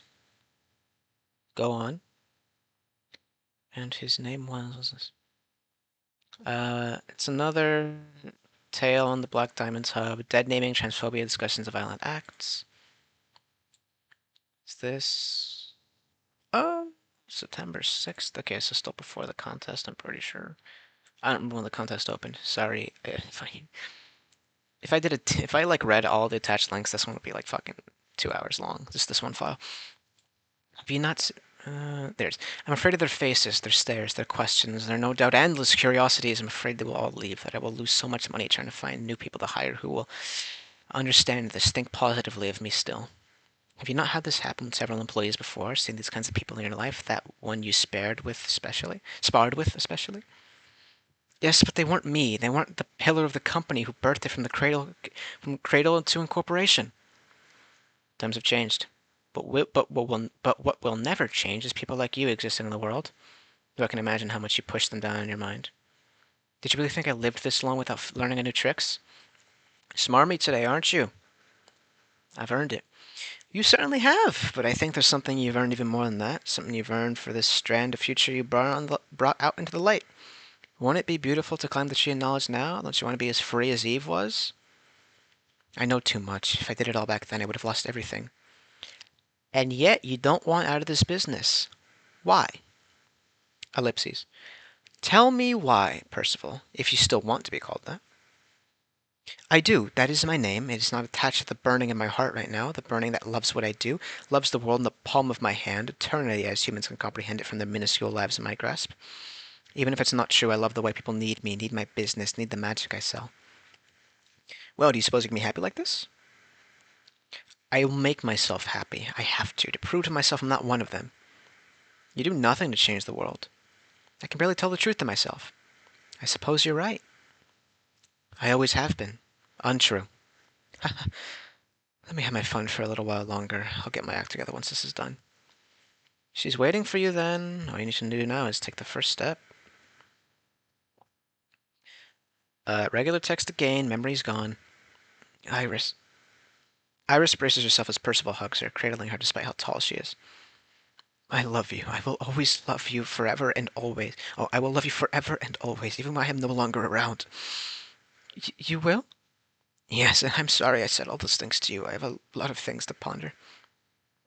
Iris hugs Percival back. Like? So much, too much. I'm exhausted. I'm tired. I hurt you. I've destroyed this house. Please forgive me. You're forgiven. At least I'm still alive. But that is no longer enough. You need to live. Live as who you want to be, even if I. Now, 5 seconds of silence. Percival lets go of Iris and takes her hands into his. Even if I'm terrified. You were terrified for me? I always have been. That's normal for parents? It is. Black liquid recedes. Percival grabs a towel and throws it across an unblemished back. Snakes recede too, back into the shadows. Having gotten all their eggs, their mouths are full, happy and relieved. Ah, nice. Both of them begin to laugh at the absurdity of the situation as Iris throws Percival another towel. Soon everything stops. But it shouldn't be. The house heaves a shudder as it normalizes, its topography shifting back to its regular floor plan. Percival stands up straight and to address Iris eye to eye. It won't be for me. I don't want you to be afraid of me, Iris. I don't want you to be afraid of yourself. But I've never been afraid of you.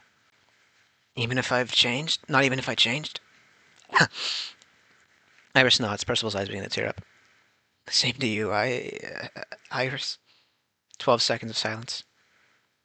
Can we call someone, please? We can. I just. Aunt's text. Crying. The energy waves are crying too. There are so many tears, so many things to be said, but they can't be said. Not a single moment, not even in a single hour. A normal text. I need to get this out. I need to ask that you no longer call me your father. Aunt's text. Do me. Fuck you. Do it. Free me. Free this world. Sorry, I read ahead and I fucking ruined the pension. Please refer to me instead as your mother. SCP-9000 ceases. Aunt's text. And so I am finally laid to rest. You Foundation people did what you could, and for that I thank you. Recording this is enough. One day she'll find this again, despite your best efforts, and will look upon her cage breaking with the same fondness as her daughter being born. Goodbye. I hope you two will have the courage to break your own eggs. You're just making sure there's no hidden... There wasn't? Okay, it's a whole little moment to breathe. Hey, look at that. Were their eyes always snake-like? Hold on, that's immediately bothered me.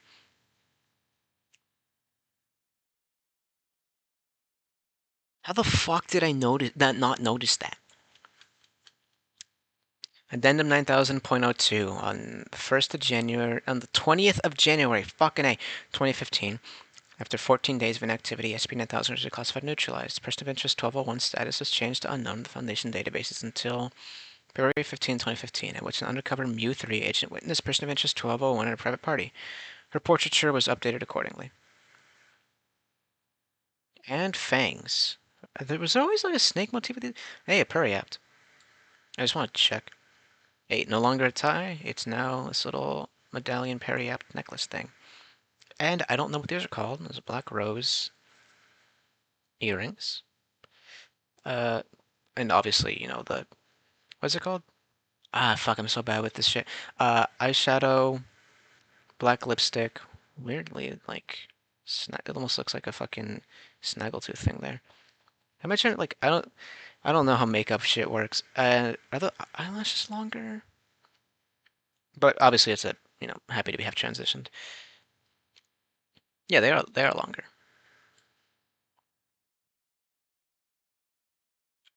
I'm so mad at myself for not noticing the fucking snake eyes.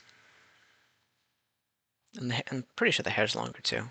It at least feels more kempt. I liked it, by the way. I did really like it. Yep. I don't know if that's wavy or unkempt. It was really good. Really big, really fond of that one. What the fuck is this I'm stepping on my goddamn floor? Oh, thank God, it was nothing of note. Oh, bottle cap. Make sure grab that. I don't want to spill this damn God. Oh, shit. What the fuck? I just grabbed it. Damn it. Where the... Hold on. Fucking... Flashlight. Sorry. Uh... There. Fuck. I actually pushed instead of pulled. Ooh, tinnitus. Ow. Fuck. Okay. I like the file. That's all I can really say. I think it was good. Uh... yeah. I'm gonna like upload things in recordings now. Like I said, make your own choices, but I thought it was definitely worthy. Uh, problem is like again the like looks intimidating when you open it up, doesn't it? Yes. But it wasn't gratuitous, which I liked. Very well made. Thank you kindly, Xenon Chords and Terrastifer. Is that how you say your name? It was a lovely read. Even if I'm not well versed in the Black Diamond Billions hub. First time I've heard of it, I think. But we gotta do amnesis now. As much as I would like to talk about like how I felt about it, I got to. I don't want to have this recording take like 2 hours 30. We are now on amnesis. Anamnesis something by Sinent. Sinent? Who do you see? Looks almost like a halo, like fire or like a crown. I will now click on become something. Broken God! Hell yeah.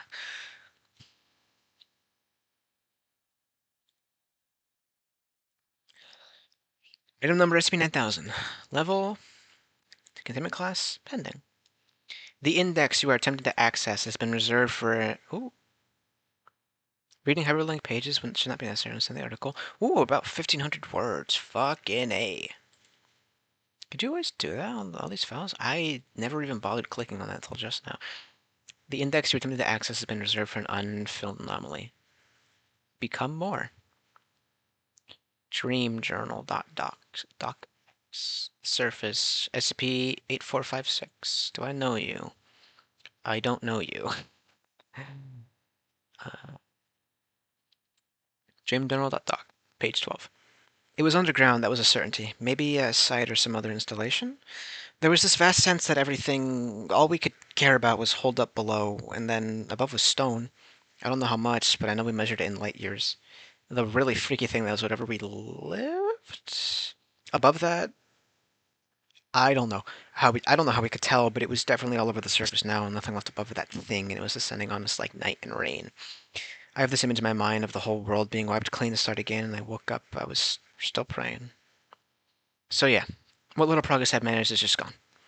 Probably the stress from 9000, definitely up there with anything I found personally, especially since the fall off and anomalous activity. I'm turning down my fucking brightness, it's so white.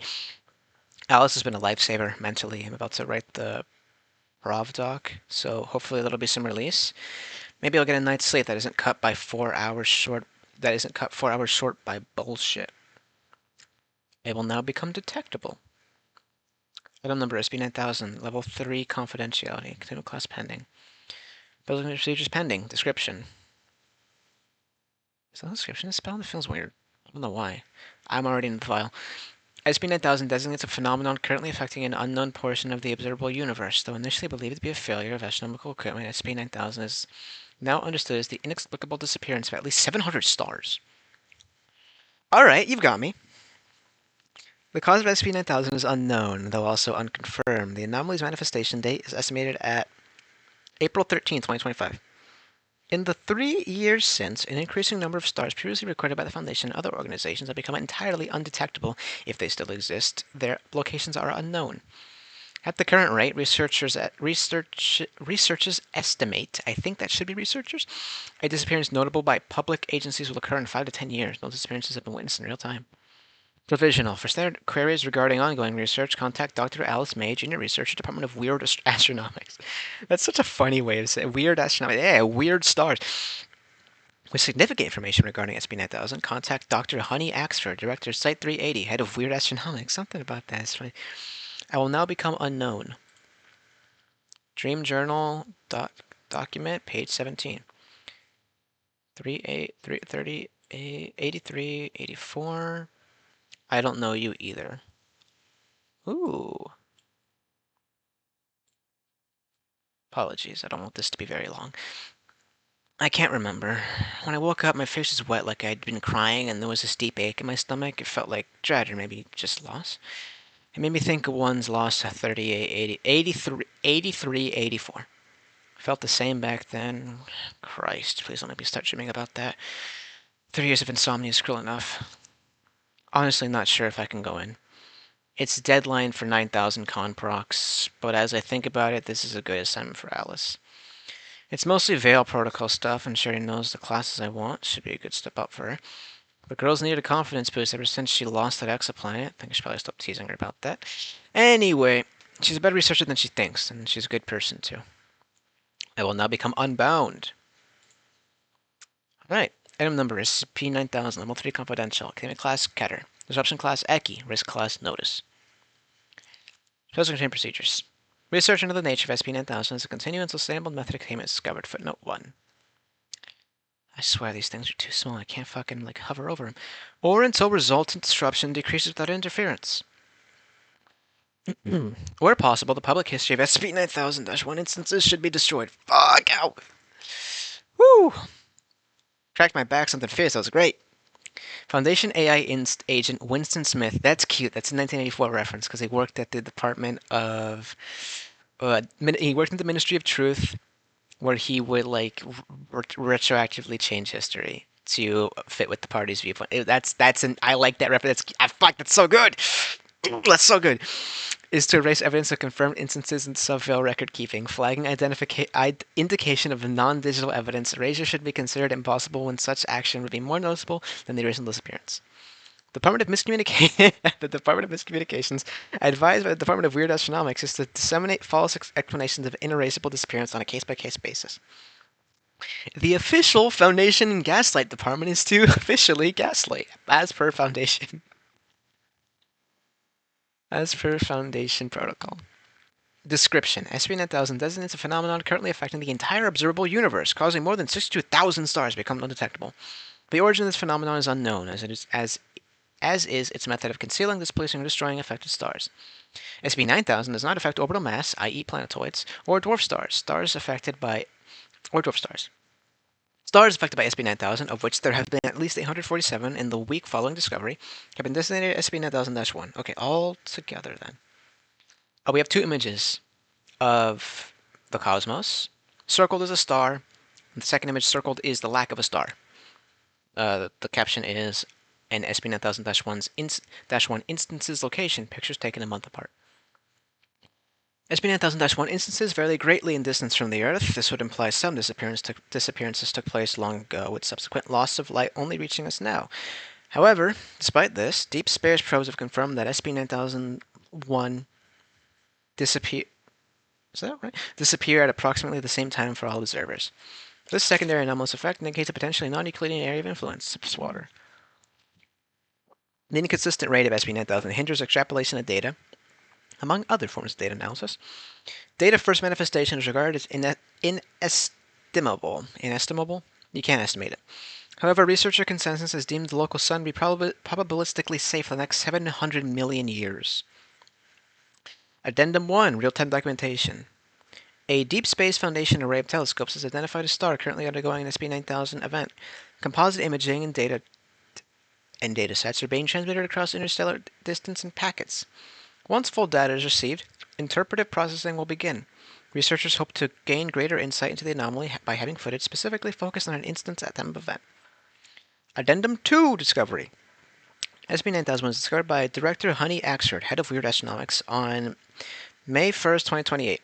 Axford noticed a high frequency of errors among reports from her Site-380 staff and identified multiple known stars no longer detectable by on-site observatories.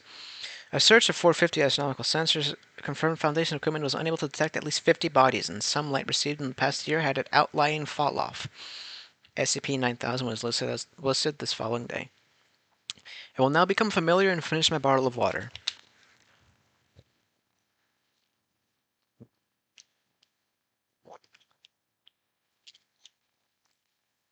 Dream Journal, page 18. Miss May did a good job on 9000. Surprise, surprise. A little abstract, but there's quite a bit of docs circling the main file already, so who cares? Took a while to actually sleep, but I managed to call Reith finally for a few hours beforehand. Is that your doctor or something?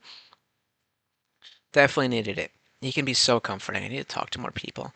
Apparently, Site-92 got their first getter a while ago, and he's running down a cool smoke guy thing right now. Anyway, the dream was another weird one, but I almost felt rested after. I was in this cave among a bunch of other people, or most of them were people. There were a few not people things here and there, and I got the impression they were being piloted remotely. Automata?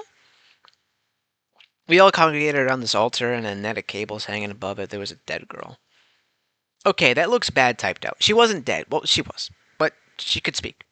She hung there and spoke to us about all kinds of nonsense, calamities, reactions, existence, protection. I don't remember any of the actual sermon.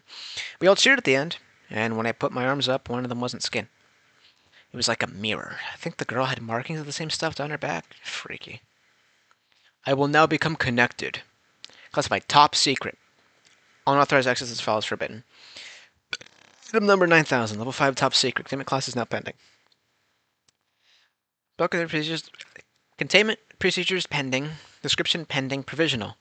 A rabbit hole event has occurred. A rabbit hole event is defined as a number of anomalies which have been discovered as connected. And this index is to be released as the necessitated multiplex umbrella. Relevant staff should be assembled and incorporated into an RTF, and 2 separate versions of documents should be filed. RTF has 2 separate footnotes. Footnote 3, Research Task Force. Footnote 4, high-ranking staff will appoint their own replacements and keep liaison from Site-001. Level 4, Secret. For standard archival processes and for use by incorporated staff and less Overwatch staff. Level 5, Top Secret. For Overwatch archival purposes, for documentation of incorporated staff alongside non-cosmic, top secret information, and for use by Guerrilla Overwatch, including oversight staff. Attached for oversight review is an abridged personnel file of the SCP-9000's previous lead researcher, Director Honey Axford.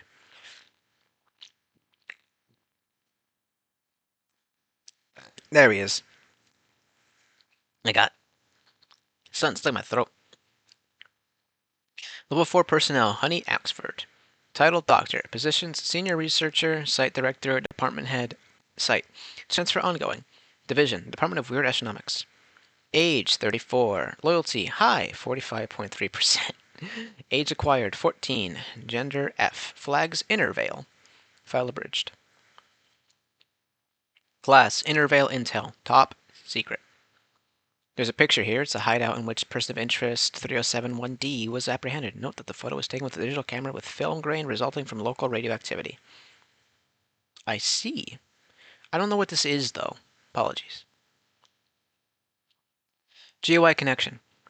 Though Honey Axford was an exceedingly proficient astronomist in adolescence, she was not originally acquired under any talent protocol. However, Axford was removed from the public as part of a wider stratagem. A foundation raid on a para-religious convent in Athens, Greece, rediscovered extensive surveillance of Axford conducted by the group. Significant, covert, effort and resources have been invested by this group to ensure Axford's academic and financial success. The individual who murdered her first set of parents, indexed person of interest 3071D, has been linked as a convent operative. Alright. Analysis of convent documentations indicates multiple GOIs, or at least multiple subsects, believed Axford to be a potential prophet or otherwise invaluable person of interest. Though briefly classified with special academic procedures, Axford appears entirely non-anomalous and has been treated with sub-interval as a highly productive employee. Multiple anesthetizations were, of course, administered. Documentation from the discovery may refer to Axford with Theo Axford, as her gender transition was followed post-induction. Hey, he's both two files deal with, well, I guess not deal with, have trans folks in them. Ain't that interesting? You know, I didn't know why I say it, but I figured with the name Honey, I'm like, that name fucking sucks. I'd be a trans person.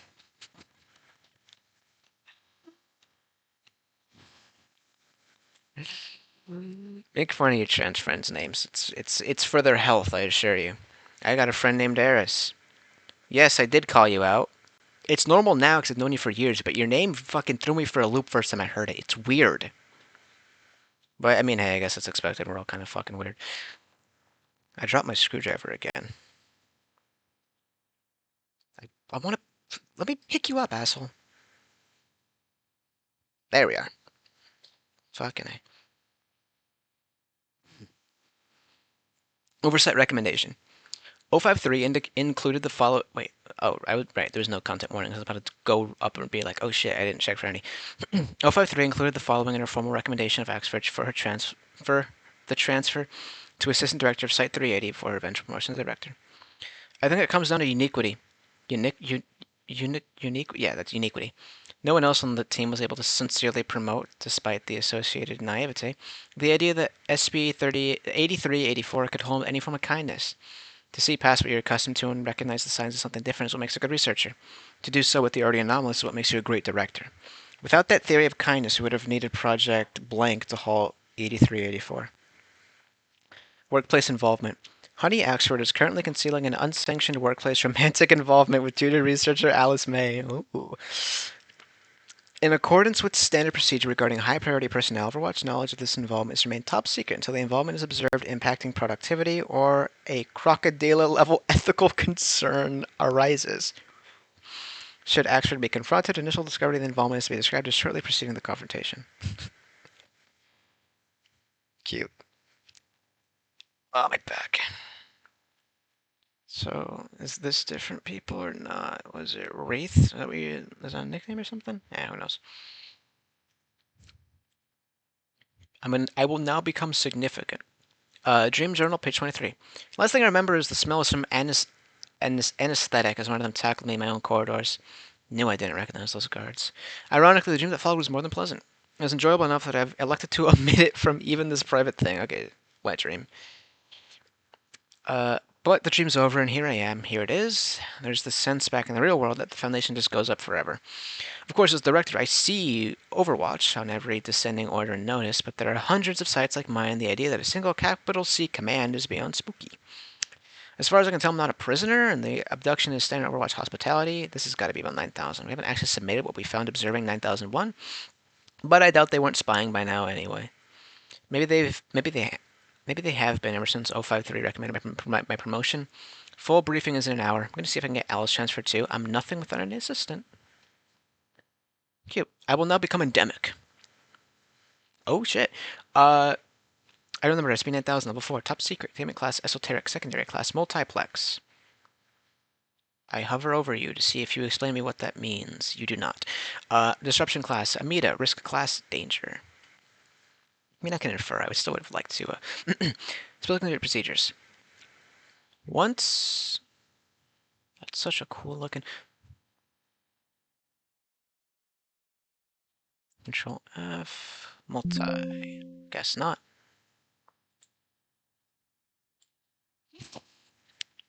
Specific procedures.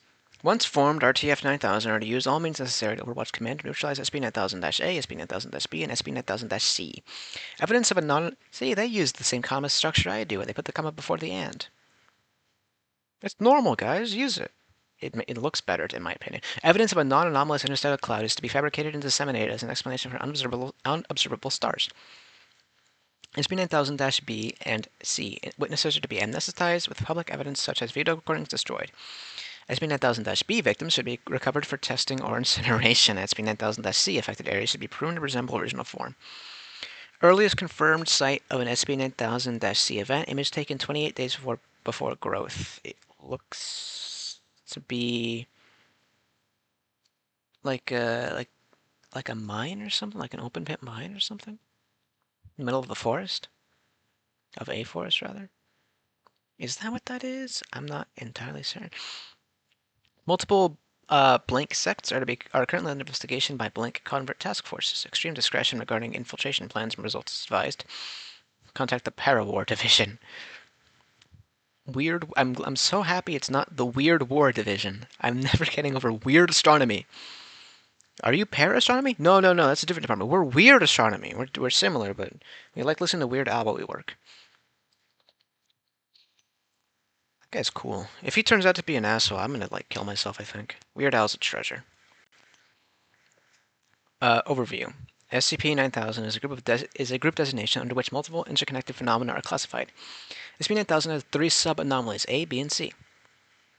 C? We got the... SCP-9000 events precede C events, with B events being connected to A events via redacted. Blank Is this just Pythagorean theorem? No, it isn't, right? Because wait, proceed. Oh, okay, it is. Well,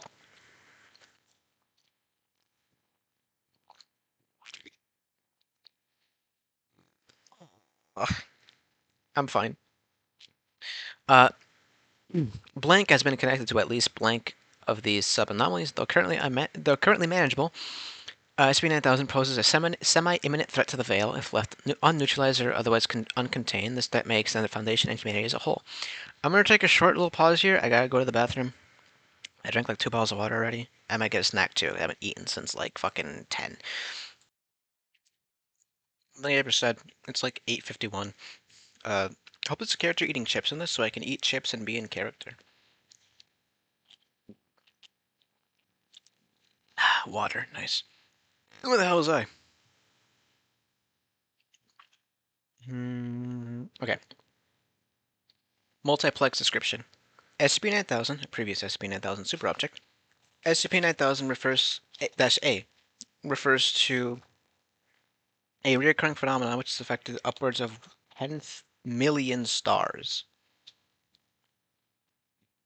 10 million stars. The cause of this phenomenon is unknown and appears to choose targets at random. The effect process has been observed at taken 4 to 32 days. When targeted, a star will first project a corporeal fluid substance in the surrounding system. This substance will often spread a volume multiple hundreds of times larger than the star itself, obscuring some observation. After an average of 1 day, the central star will begin collapsing into itself. At the same time, light already emitted from the star may be recorded as spontaneously weakening. No matter the distance from origin, collapse in the substance projection will continue until all stellar mass becomes undetectable. No supernova, no black hole, no neutron star is formed. I should probably not eat. I'm gonna actually eat a little bit more and then come back. I'm gonna pause. Alright, I'm still hungry, but I still want to read the file, so I'm gonna put those aside. Statistical analysis estimates that local sun has a highly significant 0.07 probability, 0.07% probability of being targeted in the next year. Fair enough. 9KB relisted. SCP-9KB refers to the recurring phenomenon which has resulted in the deaths of approximately 7,500 individuals and an unknown number of non-human animalia. The sub-anomaly's rate of occurrence is erratic and accelerative, similarly so to that of SCP-9000-A. 9KB's targeting does not appear entirely random, as an otherwise unlikely number of cases have been confirmed within prisons, gyms, and hospitals. Okay. What is it targeting then, though? 9KB presents without warning. Once the process happens, subjects typically expire within 40 seconds. No confirmed instance lasting greater than 70 seconds has been recorded. The first symptom of 9KB is the increasingly rapid projection of a hot, initially approximately 65 degrees Celsius, holy fuck, smoke-like gas from the seams of the eye sockets. Subjects will describe this as immensely painful, often overwhelmingly so. The temperature and volume of smoke will continue to increase, causing burns and abrasions over the surrounding skin, alongside the liquefaction of all eye matter. Subject's hair may catch fire under conductive circumstances, low humidity, high hair length, etc. Cause of death among affected individuals is difficult to confirm, as the heat and pressure appear to destroy brain and vascular function. Individuals remain animate an average of 15 seconds longer than D-class do in replicated non-anomalous conditions. The fuck? Yeah, we also boiled the lava guy just to check if, like, how quick they die and stuff. It reminds me of Steamed Hams, except it's a Twisted Game Show, which is based on Laugh is Fun, which is 2001, I think.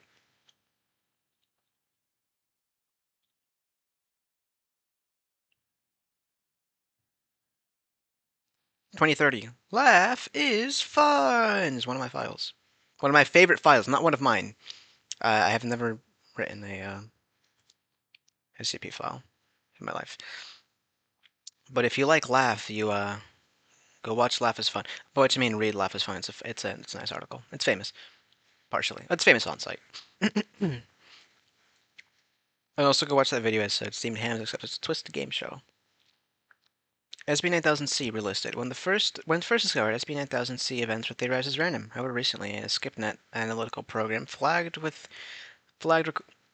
However, a SCP-net analytical program flagged recorded event data as correlated to SCP-9000-A. It is now believed that some, if not all, 9K-C events occurred directly after the initial collapse of an unknown-A affected star. Whether this is correlation, causation, or in some way the same anomaly is unknown. C events are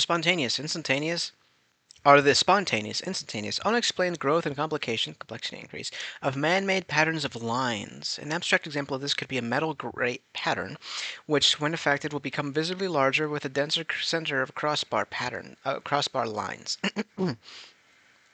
The similarity and uniformity of lines and pre-existing complexity of a pattern appear to increase the likelihood of an event occurring. Among targets of the phenomenon, most observed occurrences include train stations, water electrical distribution nexuses, circuit boards, maps, and road infrastructure. Footnote 5. I can. Particularly in the USA. Non-linear structures within affected patterns, such as a lock on a metal grate, experience variable change. Some may be overrun with the pattern, left untouched, or experience instant growth. Grown structures are often described as grander than before by witnesses, becoming unnatural in appearance. Patterns already grown by an SCP-9000-C event are not immune to experiencing further events. Addendum 1, 9K-C observations. Original pattern, circuit board, confirmation, local police files, Foundation investigation. Post-complication result. Japanese national Mr. L. Iwakura was found in possession of a circuit board which had undergone SCP-9000-C event. Circuit traces had grown into the surrounding air and infused themselves with Iwakura, who was presumably holding the board at the time.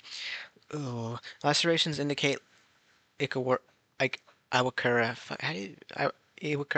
had attempted to remove the instance from his body. He died of blood loss approximately 10 days before being found. Similar board sections are also spawned on the extended traces. From the extended traces. Original pattern: East Hillwoodswan train station. Confirmation: video, MTF engagement. Post-complication result. CCTV footage recovered shows the lobby of a station suddenly being filled with multiple interweaving layers of train tracks. Though instant, the appearing rails do not fuse with intersecting material, and a significant portion of stone is violently displaced. When the initial dust cloud dissipates, 4 individuals are revealed to be impaled in various locations, and an additional 7 are fleeing. Foundation agents arrive. How long is this going to be, by the way? It's so deceptive. I don't know how long I'm going to take for this fucking video. I don't know, man. It's getting stressed to be out. An additional 7 are fleeing. Foundation agents arrived 4 hours later. On contact, multiple agents commented on the size and bulbousness on the central station dome. Original pattern, abstract PCG. Procedural generation. Confirmation, Foundation organized testing. Post-complication result. 2 Foundation terminals are run at paranatural speeds to generate 1.32 times 10 to the power of 12 patterns highly susceptible to SCP-9000-C. 1 computer was connected to a display, and displayed pattern underwent an event shortly after sequence initiation. Footnote 7. The newly grown pixels destroyed the monitor. The computer, which was processing patterns internally without display, underwent 0 events, confirming that SCP-9000-C cannot affect hypothetical or otherwise non-physical patterns. Clever. Addendum 2, reclassified 05 to 4/9000, Esoterica. The field of research known as Burning Hell Theory may or may not be relevant to SCP-9000. The history of this field under and outside of Foundation esoteric research is heavily restricted, as is all pertaining data, proposals, and, if possible, practical application. The majority of these restrictions will remain in place. The below information has been reclassified specifically for SCP-9000 research staff, who should discuss the subject only amongst themselves. 1. A minimum of 90% of stars in the universe meet criteria for Foundation-recognized definitions of sentience. 2. All known main sequence stars, footnote 8, whose cores fuse hydrogen and helium, are capable of passing information between one another instantaneously. 3. At least one major daemonic plane intersects with the physical world inside of stellar bodies, leading to a deep negative thermo-emotional charge. Composite image of redacted. I presume this to be a star that appears to look like an eye.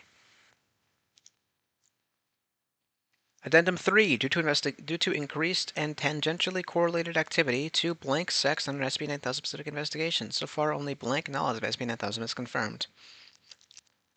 Yeah. Stumbling over my fucking tongue. Addendum 4. RTF-9K Incorporation Assembly. Location, date. The 6th the 2nd of June, 2028. Location, briefing room 38, site 001, attendees 055, presiding, Dr. Amelia Burns, Dr. Austin Reith, oh, a different person, Dr. Honey Axford. Assisting non-Overwatch, Dr. Alice May, Dr. Joshua Emerson. Overwatch transcriber, Guy Anthony, hell of a name. Big ups to a guy named Guy. Begin preview, 055. Alright, we've got quite a few more mid-transfer, but I'm on schedule. So I'm sure you can relay what we say here to the full group. Everyone read the file. Reith, yes, Axford, what the fuck is this? 055, could you be more specific? Axford gestures to the documents on the table. Your incredulity is worrying, but fine, I will reiterate. We found that multiple anomalies are connected to one another and pose a significant risk to humanity. We're gathering you all here to eliminate that risk. There are a few other linked involvements as well, most of which are restricted. Burns. What's... And the group of interest? Parawar were pretty damn reticent when I contacted. I can't do a good Burns impression. 055 does not respond. I mean, that's obviously what this recurring redaction is. Why separate the investigation from your main research team? Are we not the main team? 055 does not respond. Reith raises his hand. Axford, forget the GOI. I'm an astronomer. I'm your head of astronomy, and this burning hell sentient star theory looks like a fantasy at best. All the data sets you provided for it are half missing, and the way it's presented, it's unscientific. I can't work with this. Wraith's hands remain raised. 055. The field rarely comes up outside of K-class scenarios, and you're only recently promoted, Axford. I'm not surprised you haven't been privy to the research before. Chances are you won't remember it afterward. We're confident this team will produce the necessary results without unnecessary access to information, especially information with more potential risk than 05's tale disclosed momentarily. Oh, they're also paranormal. Anyhow, Dr. Reef, you got something to say? Reef lowering his hand. Yes, we've seen 89... we've seen 9000B target everything from people to insects. Are you only revealing to us that the stars are... Excuse me if this is inaccurate. Alive because you think B and A are the same phenomena? That whatever's killing us is killing them too? 055. We have reason to believe they're connected, nothing more. It's your job to record and understand. Any further questions? All senior researchers... That should definitely be researchers. Begin speaking over one another. 055 motions for silence before turning to junior researcher Alice May, who has not indicated a desire to speak. What is it? May. I didn't say anything. 055 continues to stare at May. May briefly looks to her department head and back to overseer. She speaks 4 seconds afterwards. Well, this document doesn't look just minimal or reticent. It looks compromised. 055. Are you accusing Overwatch Command of treason? May. No, I don't mean that kind of compromised. I mean it looks like a dozen different people pushing for different inclusions and exclusions, with compromises everywhere. It's like a battlefield or something. Burns is heard laughing briefly. 055. Perceptive. That's almost right. This is the offspring of discord. Your only miss was the number of people arguing. There were and are 13. Oh, I can't read the... It will now become reactive.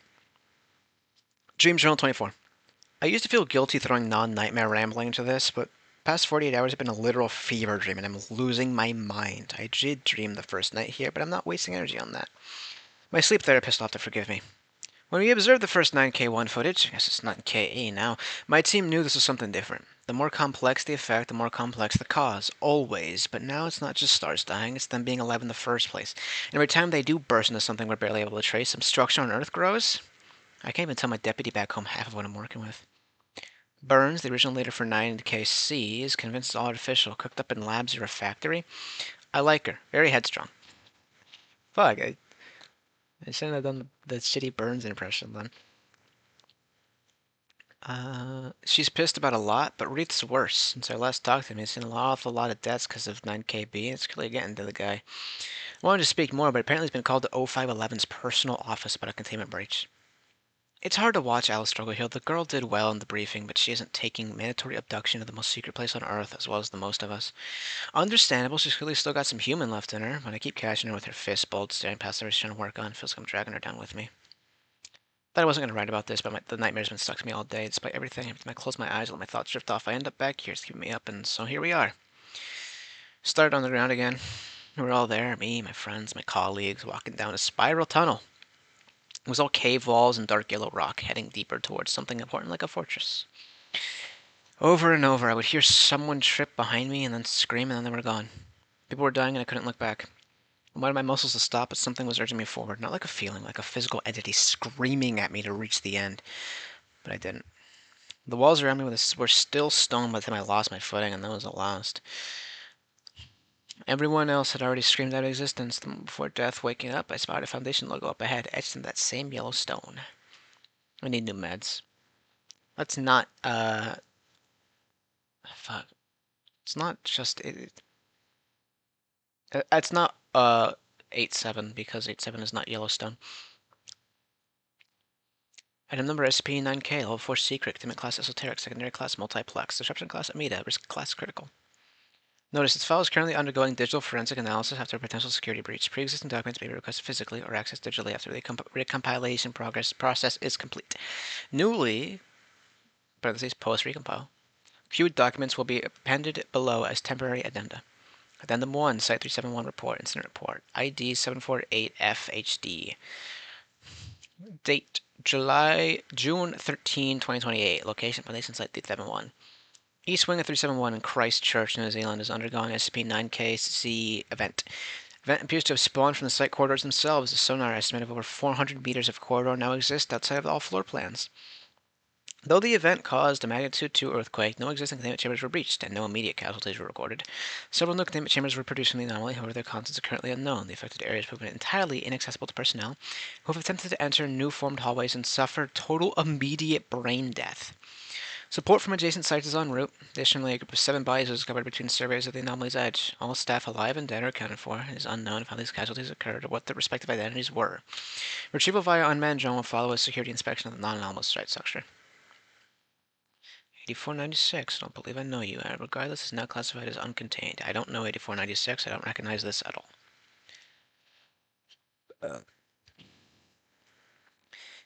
Addendum 2 containment breach. 8496A has been reclassified as uncontained. It is unknown who or what removed the necklace from the containment site at Site 92, when precisely it was removed, or how the breach transpired. The search of the surrounding area had failed to relocate 8496A, and its remote control mechanism appears non-responsive. 8496 itself appears similarly unlocated. Traces of anomalous metallic element have linked to the breach to a group of augmented corpses discovered during incident 748FHD.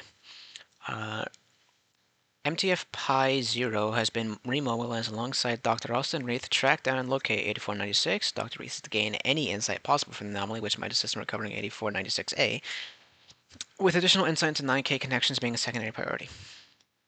Addendum 3, 9KC Emergency Containment Procedures. Due to emergent anomalous behavior, any non-remote pruning or otherwise exploration of 9KC affected patterns is to cease immediately. The removal of corpses from within these areas is not a priority. Misinformation and anesthetization efforts are to continue with prejudice, and destruction of affected patterns by Ivory-class thaumaturgy has been authorized. Coordinated groups observed attempted to enter 9KC instances or be detained and contained as Yuko-class anomalies. Should detainment fail, individuals will be terminated before they commit suicide via the pattern. RTF-9K is to conduct spectral analysis of the electrical signals now deemed within instances. While not being actively destroyed or researched, 9KC should be cordoned off from both public and Foundation contact to avoid accidental brain death. Addendum 5, 9KB update. The increasing occurrence rate of SCP-9KB is allowed for more conclusive statistical analysis. The greatest indicator whether a person may experience an A-B event is now known as income. As income decreases, risk of event increases. Those below respective party lines are especially at risk. Sorry, I'm just putting a clip on the bag. Are especially at risk. Additionally, women, children, and manual laborers are distinctly likely to die from 9KB. View full report. Addendum 6, 8496A 4-4/9K overview. 8496A refers a necklace with a wooden heart-shaped locket. The object is recently recovered from SCP-8496, a humanoid female capable of instantly locating itself between miniature isolated ecosystems. Versatility of 8496 relocative abilities made the humanoid feasibly uncontainable. 8496A was only recovered if the anomaly displaced the item accidentally. This object is now missing from containment Site 92. Ongoing investigation is inconclusive, though the leading hypothesis is GUI conducted theft, and the leading suspects belong to blank. When opened, 8496A releases an area of effect, irreversibly transforming the overlapped matter, excluding materials and fluids. This effect, which increases the radius exponentially, has been identified as a blessing in blank text. Transform matter blank blank blank. Addendum 7, Site 371 update. Incident updates. ID 748FHD. Date ongoing. Location Foundation Site 371. 7 corpses believed to be interlopers of Incident 748-FHD at Site 371 have been recovered. Staff were able to remove the corpses from an SCP-9000-C affected area by constructing a makeshift hooked pole, then dragging them into non-anomalous corridors. This unauthorized action led one additional casualty when a staff member fell into the anomalous area. It remains unknown if the now deceased interlopers revoked Site 371's C event or the change in general SCP-C behavior equipment or the change in general C behavior. Specifically, the new immortality of all instances to functional brain activity. Equipment removed from the bodies is currently being inspected, but tattoo-like face and chest markings indicate blank. Blank, SCP-8496, blank. Addendum A, 8496 reclassification. 8496, an anomaly flagged as related to 9K via containment breach as one of its sub-objects, is now considered neutralized. The decontained sub-object, 8496A, is to be suspected in the possession of a para-religious convent, retrieval is considered a Chutara level priority. Contact the Para-War Division. Addendum 9, Overwatch announcement. Following announcement was delivered to all Overwatch staff on 15th of June, 2028. From oversight announcements to multitagoverwatch.net, CC archival. Subject, promote security clearances. Through a surge in 9KB related deaths, including the death of 057, multiple, unanimity votes were held in Greater Overwatch. The purpose of all proposals was to allow Foundation more effective containment of 9K threat. With that said, effective immediately, staff already given 4/9K security. Level 4 9000 security clearance are hereby promoted to non-oversight level 5 clearance. RTF 9K itself is being subdivided, and incorporated staff should total more than triple count by the end of next week. Council of Overseers level 5, Foundation Oversight Overwatch Command, the SP Foundation, Secure Canary Protect. Addendum 10, SCP-8496, Contact Neutralization. On 17th of June, 2028, MTF Pi 0 intercepted 8496 with assistance from Anomaly Lead Researcher Dr. Austin Reith.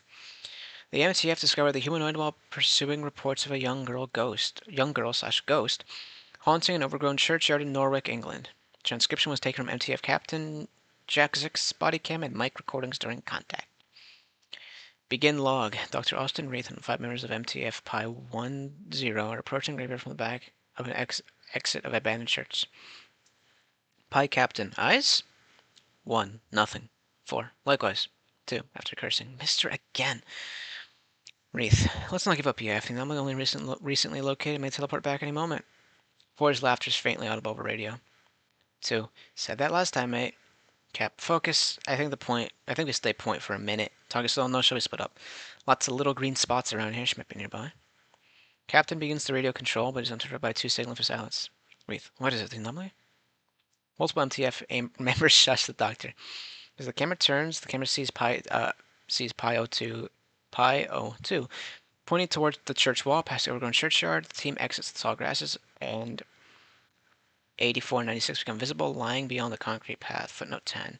First and only recorded instance of 8496 leaving its preferred island or oases of nature.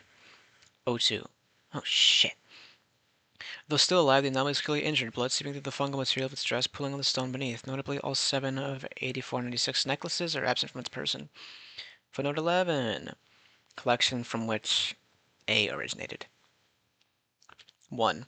Unstrapping a medical satchel, kneeling beside 8496. I'm going to follow standard human protocol. Is that alright, Doc? Reith? The fuck? I think, yeah. We haven't got anything on her. It's taxonomically, so just be careful. 1 reaches out to 8496, which displays involuntary withdrawal reflex. After recoiling, the anomaly opens its eyes and groans weakly. As Reith begins to address humanoid, Captain Jacksick and directs the securement of the area. 8496. If we move you... 1. We cannot move her like this. She's definitely got a heartbeat, but I don't know how long for. 8496. If we move you back to the burial ground, back to vegetation, will you heal? On hearing Reith's voice, 8496 shifts its head towards him, its voice barely audible on Captain's mic. There's no healing from this. What did this to you? Reith, what did this to you? 8496. It was him. He brought me into the light through his worshippers. Reith. Him? 8496 not respond. Reith. You have to stay with us. Just think. Worshippers of who? 8496. I saw him as soon as I left the island. Unsheltered from God. unconfirmed. See translation attachment. 8496 pulse respiration of turn 84. Dr. Reith can continue the interview. End log. Transcription addendum. Translation note. The meaning of the last recorded words spoken by 8496 are debated amongst Foundation linguists. The vocalization itself was too weak to be picked up by the mic, so was instead recorded phonetically by Dr. Austin Reith, with MTF Pi Zero's medical officer as a corroborating witness. The language has been estimated as either modern Greek, an archaic dialect of Greek, or ancient Greek. The phrase spoken was approximately, though if not exactly, I am not even going to fucking bother trying to pronounce that. Though the phrase could be translated as the machine god, linguists initially identified as a word-to-word translation of the Latin calque deus ex machina. However, this is not a final conclusion, as the third alternative, 8496, had been answering with the term used in several blank sects, romanticized directly as Theo ek mekain, which means salvation. I will now become haunting. That is fucking haunting. Dream Journal, page 30. If I'm going to be honest, which is hard even writing myself, I'm scared. I think this is anomalous, or at least a bad fucking sign. It was just this voice telling me the world was going to end. Looking at 9K, that's not the most difficult guess, but there was this certainty about it. I had the impression of a choice, that things could be different, but the end would just be as painful. I tried asking why this was happening to me, why I couldn't be left alone. I was sitting upright when I woke up with the pencil and drawing just there in my lap. Attached is I don't know, almost like a stand for something. Top and bottom. No, it's like a hydraulic press. All around it is just the void, rapidly closing in on itself. I don't know. I'm going to become closer. Dream Journal, page 32. I didn't dream. Thank Christ. But that's the only blessing. Feels like the Foundation was only just getting settled into this new golden age. Less anomalies, less disruption. We're coming up to breathe. I've heard some of the more religious groups of interest were getting inactive. Now with 9K, it's difficult to think of it as anything other than a sick joke. I don't know how to reassure Alice. The smoke isn't a statistical risk to most yet. It's still less than heart disease, but the cases are common enough that paranoia has become endemic. The idea that it could just happen at any moment. The girl says she's scared of sleeping. I thought she was doing well before all this. We were closer than not close, so I just assumed I knew her. She didn't deserve to be panicking with us at the eye of the storm. I will now become proximate. Oh shit, am I the fucking broken god? Dream Journal, page 33. Apparently the smoke got Proxima Centauri. Alice went up to me on on-site observatories, and yep, shelled her favorite wife in the sky. Cried a little. Then Alice cried a lot. Apparently the girl's been thinking she's useless, that she was the only one not able to handle what's happening. I told her about Byrne smashing every plate in Sector's 4 kitchen because the council was being secretive. Told her about the dreams, how they gotten worse, that I'd nearly given up on not going insane. Though when she's the least mad one in here, it seemed to help somehow. I will now become Onoroi Mantil. Refers to dreams, something. Page 38, Dream Journal. You were a scientist, a priest, and a parent. Bunker, you coward, was in your site of worship, and your church of research. The sacrifice was crying. Not for itself, though, it would lose that, but for you, who would it leave behind? 10 billion souls grasping the agency to die their way. On the animal prophecy, you saw more threats like he who rained down through the stone. They were more battles for salvation to contain. You chose for everyone who comes after. I remember this. Might have been before, but I think I dreamt it last night. I don't know when I wrote it. In fact, I don't remember writing this at all. Remember this? I remember. There's something there. How are you mob confirmed? Significant threats. 6 divine corpses. How do you move my hands like that? Are you become even more? Who are you? Hello? What do you want from me? I will now become even more. Top secret. 9K. Level 5. Esoteric. Tiamat secondary class. Disruption Amida. Risk class critical. Procedures. Overseer councils to hold a unanimity vote on termination of former Overseer blank blank 053. Should she be terminated, the artificial segments of her nervous system will be decoupled and disassembled. As an SCP-9K centered foe lifted veil scenario is currently in place. Public perception, Foundation is an international intelligence agency created in secret to research and combat 9K related phenomena. The existence of other anomalous objects and phenomena will remain veiled. Information regarding 9K may still be restricted to the benefit of order and to protect the Foundation. Currently, Untel Division be formatted to quell a global civil unrest. Water. Oh, here's an image of 05379 as of 79 BCE. So this bitch old. or was old rather. All three major sects of GOI-4, alongside any other affiliates or denominations, would be considered adversaries of the Foundation. All GOI-4-related anomalies which can be safely neutralized will be. Those which cannot be neutralized must be relocated to an appropriate high-security sites and/or exclusion zones to increase security to be considered for anomalies which are not just related to GOI-4, but related to the concepts machine, computer, and/or prosthesis. Offers from GOI-4 of merger or otherwise cooperative action with the Foundation will not be considered. 9K is not to be ascribed to the previous diminishment in the activity and population of other, non-GOI-4, para-religious groups which may be ignored as irrelevant. Research concerning 9K neutralization is to continue. However, research concerning the immunization of Homo sapiens and the local sun from its primary effect are now a higher priority. Attempts at augmentation of SCN9A gene to include the CIP post-conception have produced promising results in early trials. CIP is congenital insensitivity to pain. That's the thing that makes you not feel pain, as I'm sure you could have guessed. Like any. A lot of kids that end up dying because they get wounds they don't know are like bad and end up bleeding to death. Very sad. Post-conception, right. Foundation pharmacists are to prioritize analgesics and analgesics distribution by rank, with an oversupply maintained at Site 001. 9K effective patterns of greater width than 0.3 kilometers qualify for orbital strike procedure and blood class thaumaturgy. The Department of Arts and Crafts, cute name, by grant of the Republic of Chad and Arab Republic of Egypt, have been relocated in its entirety to the Sahara Desert. Tarrant will use uninhabited portions of the landscape to construct 17,000 patterns of highly susceptible to 9K, thereby diverting some of its effect away from populated areas. It's imperative that the anomaly's primary effect ceases before the secondary phenomena cause world-ending or otherwise irrecoverable damage to human society. Description. As the origin sustaining cause of 9K has yet to be discovered, Foundation understanding of the anomaly's core nature is derived from symptomatic analysis. 9K could hence be described as a series of anomalously unlikely or entirely inexplicable effects, all of which directly or indirectly benefit GOI-4, the Church of the Broken God. Footnote 14. Also known as Neos Mechanites. Primary anomalous effect, AE, of SCP-9K can presumably present within any conscious being. Though the effect varies minimally between species, it will always begin the manifestation of a dark gaseous fluid within the conscious organ and end shortly after destruction of said organ. Conscious organ, most commonly referred to as central nervous system. Destruction of said organ. Entire process colloquially known as the smoke. Man, you don't want the smoke. Shouldn't there be a... These paragraphs look formatted weird. The fluid produced does not appear to have chemistry. During tests, it is yet to interact with any other substance, like a composite of molecules, atoms, or subatomic particles would be expected to. Furthermore, human detection equipment is unable to discriminate between the same space with and without the fluid present. This indicates the fluid has no... Where the fuck was I? Glance off for 1 second. See, that's fine, because these paragraphs look weird.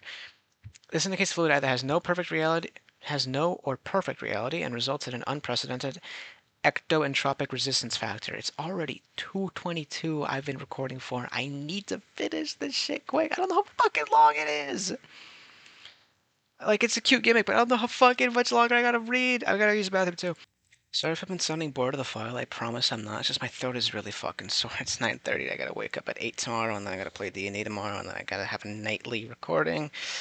And then I gotta have to wake up in the morning for fucking God's classes. So I kinda want this over quick. Like, yeah. Stars terminated by 9K's primary AE have a small chance of initiating its secondary effect. The chance is a strong positive correlation with proximity to Earth, or possibly another near-Earth point. The secondary effect consistently manifests as events beneficial to GOI-4's goals, ideals, or at least undeniably related to the goal in a non-adversarial manner. Ugh. And now I'm nauseous, yay. 9K's primary AE has been proposed by a minority of researchers to itself be part of this phenomenon, as public fear of the smoke has reportedly contributed to the explosive GOI-4 population growth. Significant secondary AE examples. Of 27 recent containment breaches conducted by GO4 militant groups, 24 coincide with 9K star terminations within Orion Cygnus arm of the Milky Way. Of recent field conflicts between GOI-4 sects and Foundation and/or the GOC, 38% end with sect goals achieved, footnote 19. 174% increase since 2017. 92% of these GY4 victories were instigated directly after an SCP-9000 star termination. See full list of documentation. It is believed that approximately half of 9K's secondary AE manifestations are cable nests, named after the affected telephone poles in Latin America, originally needle cables. Cables. Some fucking whatever. I don't know how my grandma says it. This phenomenon has had full documentation, including uncovered depictions of in Miocene Greek texts. Forked here, an overview has been provided below. SCP-9K affected patterns or nests, as they're commonly referred to, are man-made collections of distinct lines which spontaneously grow in size and complexity. Paranoid as shit. Size and complexity. The area bound by these complexes becomes inimical to conscious brain function, with all bioelectric activity being absorbed into the space through poorly understood means. These nests' susceptibility to 9K smoke termination indicates at some level of internal sentience. Maximum sizes of the pattern, currently estimated at 0.5 kilometers, has been increasing since discovery. Addendum 1, 8487. Incident Report, ID 5488F. Ongoing. Location Mumbai, Maharashtra, India, something like that. After the confirmed termination of Proxima Centauri, the star closest to Earth when excluding Sol, Research Task Force 9K expected and surveilled for a succeeding GOI4 related event. Within a week, none was observed and resources reallocated. Department of Internet Works of Things separately identified a pattern of anomalous activity among data servers in South Mumbai. This complex digital behavior was matched to that of an anomaly previously contained by the Foundation. The database record took 17 days to match after discovery. RTF-9K retroactively attributed the reappearance of Proxima Centauri's termination. Anomaly which has been declared uncontained after prior internet breach was SCP-8487, overview attached. Technical infrastructure front Menda Solutions has been fabricated as a guise for operatives to isolate 8487 to affected servers. Once isolated, it will be recontained inside a modified computer terminal and returned back to the nearest secure site. 8487 is a scaling complexity entity composed entirely of written information, such as letters or other characters. Though first documented as an infestation of scriptures in ancient Greece, the anomaly has proven highly compatible with electronic information, i.e. software. It can and will cannibalize any related text it comes into physical or electronic contact with. When entirely destroyed, 8487 has been observed consistently manifesting in nearby text, making the entity functionally immortal. Not familiar with it. Interesting.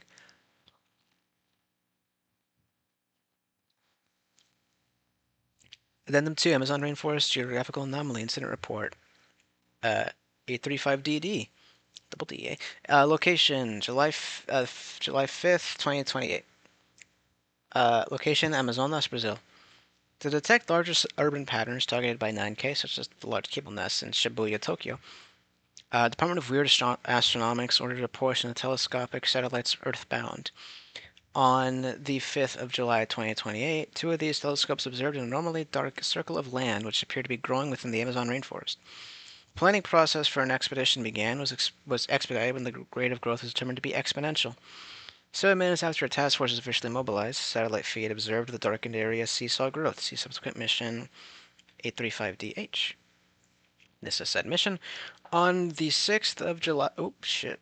Hit my computer with my crowbar by accident. I was fucking around with a crowbar. I just lifted it up. I didn't, slam it onto it. I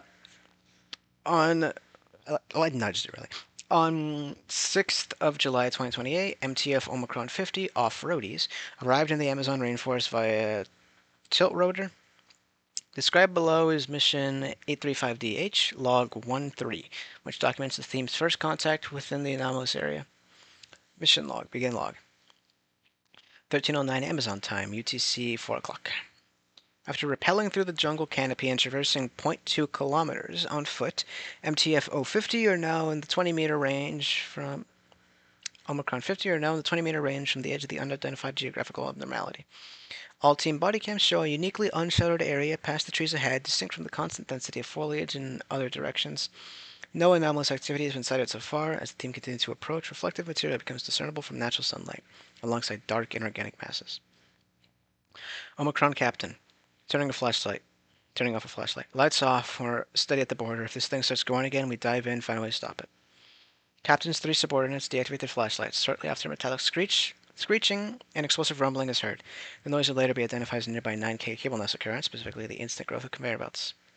Oh, Omicron 1. Shit. Omicron Captain. Anyone have eyes on that? Omicron 1. I think I saw some movement up ahead, like dust.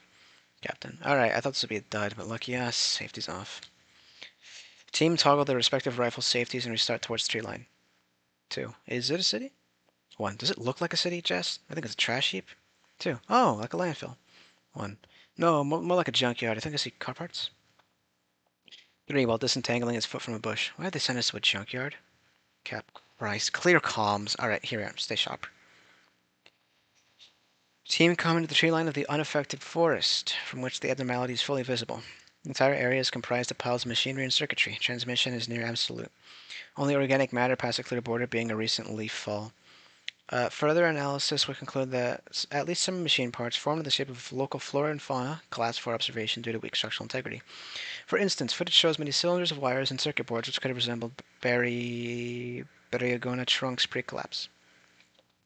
Areas sanctioned by gradients of different materials, similar machine parts, clockwork, electronics, etc., grouped/formed together. A large pile of inactive conveyor belts is nearest the MTF. Captain, Eagle formation, half pace and watch for mines. We're gonna head into. At this point in the transmitted feeds, all MTF members' cameras cut out, along with all but O2's mic. At the same time, O2's mic picks up a loud metallic screeching, a sonic crack, the sound of wood splintering, and a set of muffled wet sounds. All team members are unresponsive from this point through the control's termination of the mission. So they died instantly. Foundation-wide announcement, Addendum 4. From Overwatch to everyone, Reza, SCP-8487. This is an announcement for all Security Clearance 1 and above Foundation personnel, all departments, and all surveillances or other operations physically connecting SkipNet to the public internet have been or are being halted and will remain so indefinitely. Under no circumstances any Foundation computer technology be connected via physical cable to any subveil network. The internet may be observed and influenced where possible by exclusively wireless means, such as satellite connection, and official documents should not come into contact with potentially contaminated connections. 8487 has been classified to confidential, so familiarize yourself with the Infovore. For those using the internet or similar WANs wirelessly, understand that any information stored therein is a significant risk of imminent cannibalization. Stored data is not destroyed by the entity. It may be causally related to 8487 neutralization recontainment efforts. For or with information regarding containment of the anomaly, contact Department of Paratech Infonographologistics. Fuck you. For general inquiry, contact IT. Fuck you. Han Operations Division, Lesser Overwatch Command, SP Foundation, coordinating departmental cooperation. Addendum 4, Skip 8496A. A unconfirmed secondary effect instance of 9K is the decontainment of 8496A. Necklace with the ability to transform non-metals to machine parts, cables, electronics, and other homogeneous mechanical material. This sphere of influence is being repeatedly unleashed in different locations across the globe, leaving affected areas virtually inhabitable and highly susceptible to SCP-9K. Pattern nesting. SCP-8496A use is not wholly confirmed, as activation consistently ceases before Foundation interception with minimal sign of perpetrators. Distance between activations at current frequency indicates some form of paratechnological travel, such as teleportation used by 8496 itself must be in use also. An entirely mechanical and thus immunized MTF has been formed to recover the object. This MTF Alpha 8496 Pawn Stars is also tasked with termination of, if not detainment, of subjects' current processors. These are expected to be GO4 terrorists. GOI4 terrorists. Addendum, Person of Interest 489C. Attached below is the video log for Incident 773U0, dated on the 10th of July 2028. My fucking throat hurts, man. I gotta keep reading. How is there? Please end after. Fuck you.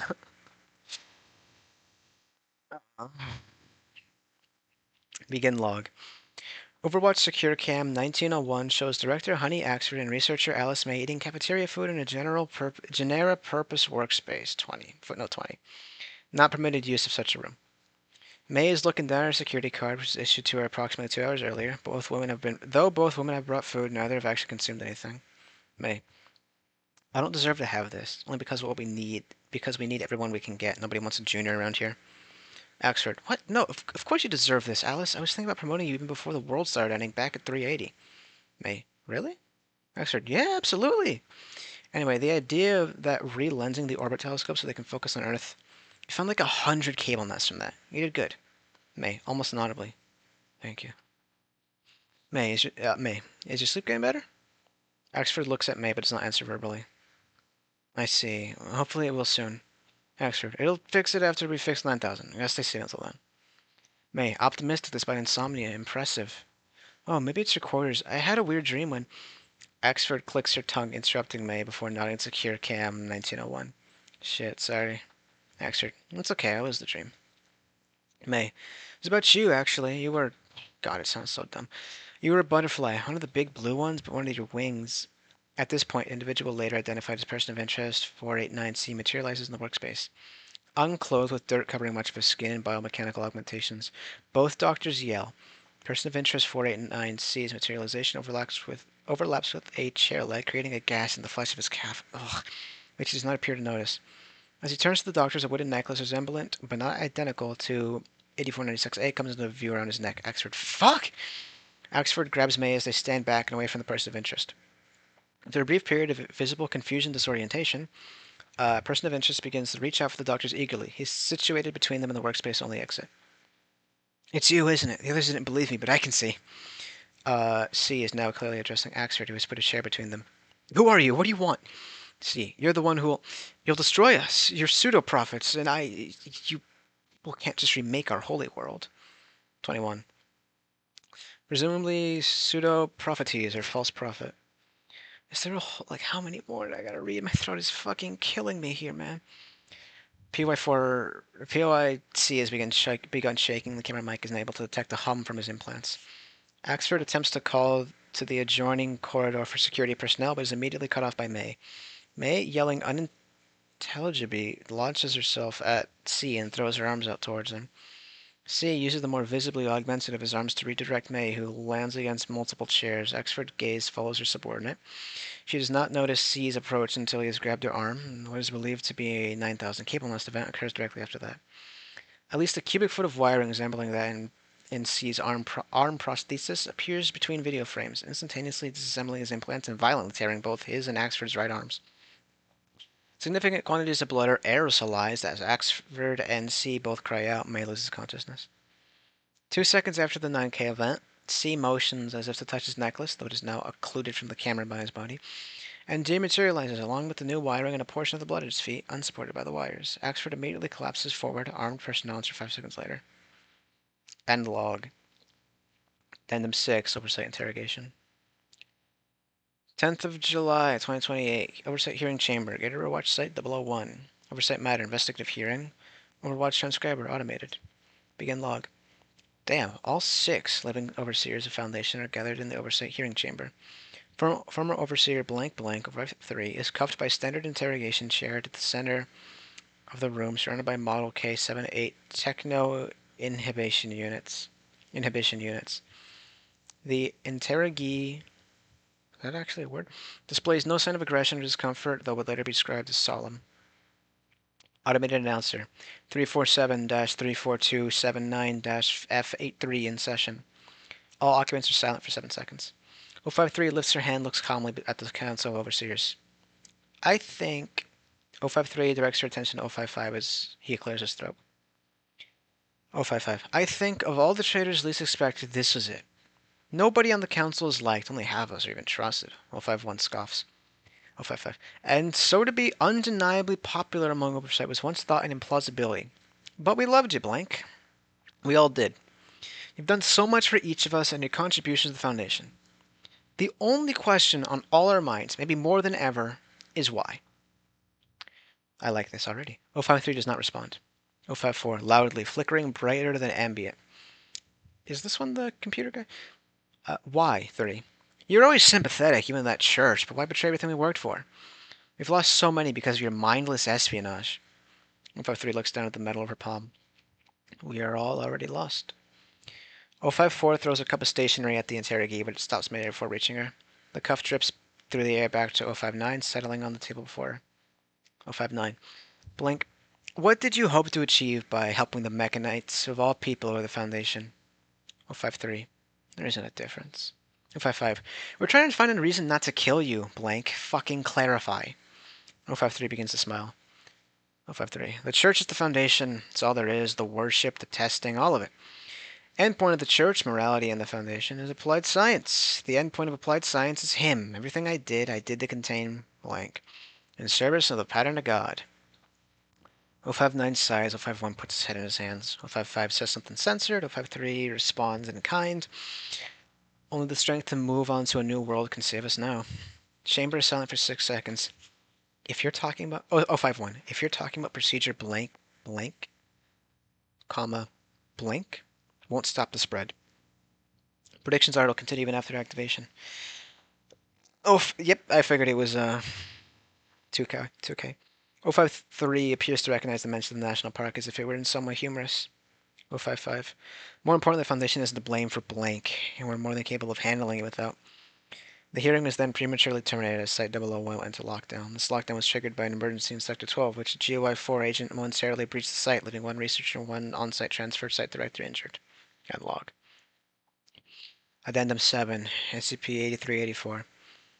On the 14th of July, 2028, 8384 exhibited first signs of activity since 2025. Anomalous gravitational fluctuations were detected emanating from where the wormhole had previously manifested, and within 2 hours, visual spectrum light was observed from no apparent source. Considering that all subanomaly probes were automata documented exiting 8384 have been entirely mechanical, the manifestation proposed is 9000 related. While the portal likely opened and 8384's lead researcher, Dr. Honey Axford, under formal investigation. Oh, and 8384's lead researcher under formal investigation. Senior researcher Austin Reith, who recently had a major assignment of his neutralized, was assigned to containment. OFAB Council declared it imperative that an extraterrestrial invasion on the scale of 2025 SCP-8384-2 event must not be allowed to occur, as 9K already consumes an increasingly unmanageable portion of Foundation resources. I will now become uncontainable.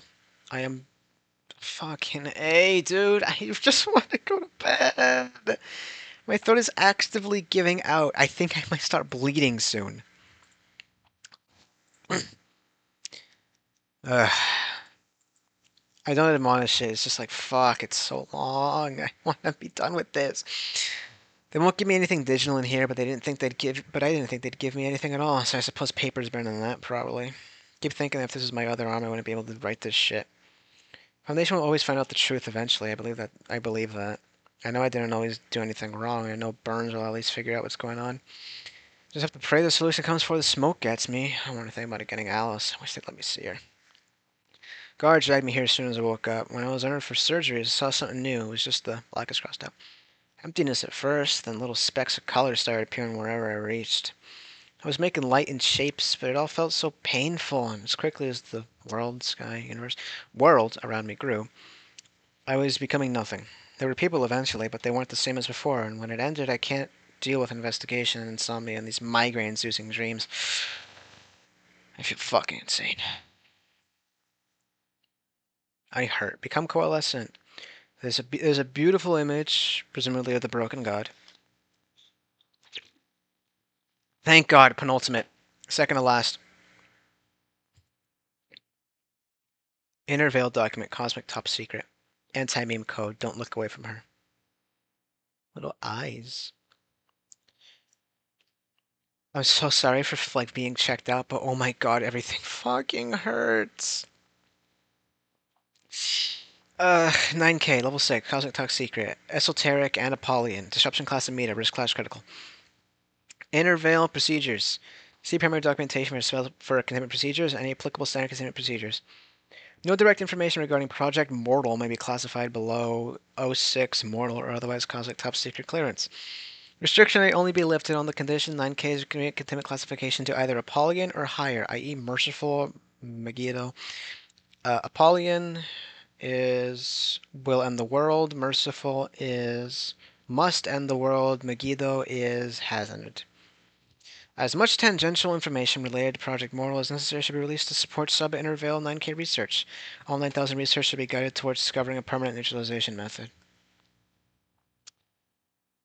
Church of Broken God Hub. That's what that is. Pictured is the final alignment chamber of Project Mortal, also referred to as its barrel, pictured behind theology-resistant glass. It resembles that drawing, the first drawing shown to us. The one she drew in her dreams.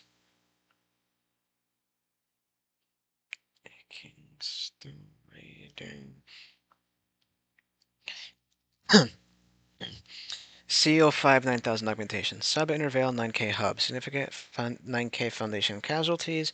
Public figures killed by 9K. Anomalies neutralized by 9K. Consequential Geo4 Broken God intel.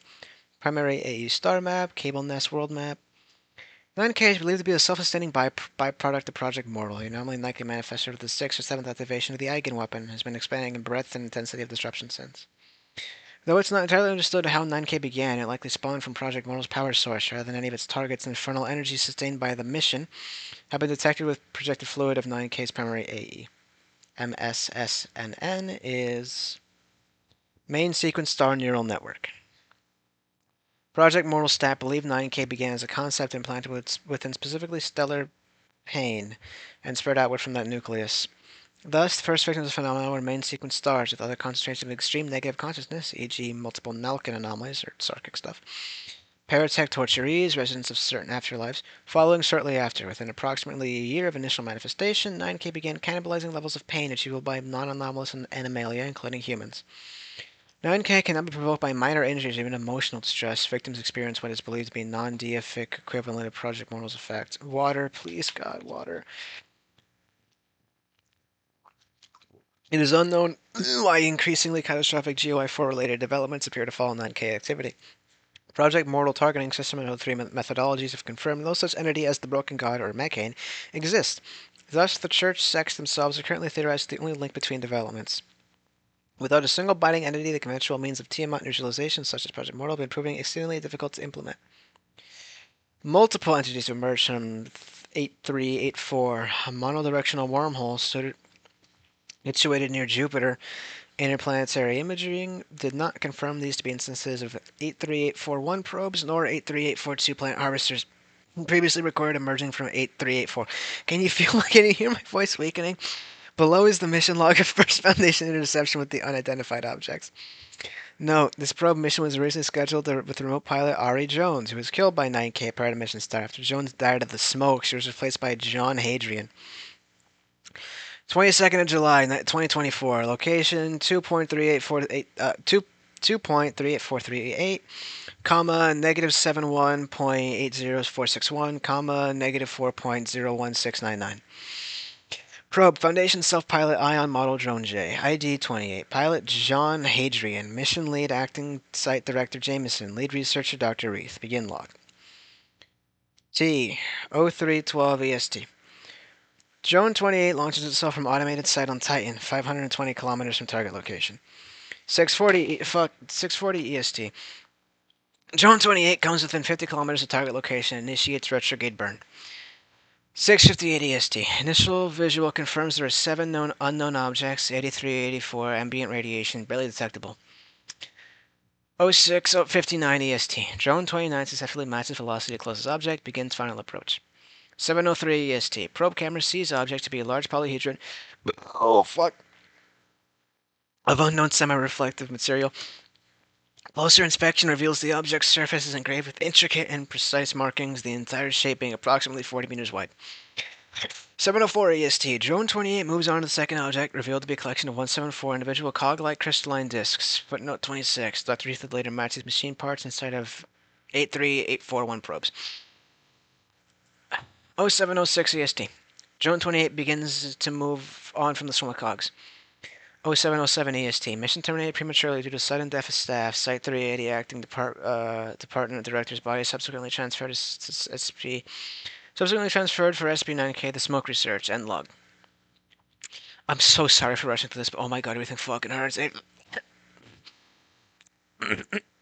Ow.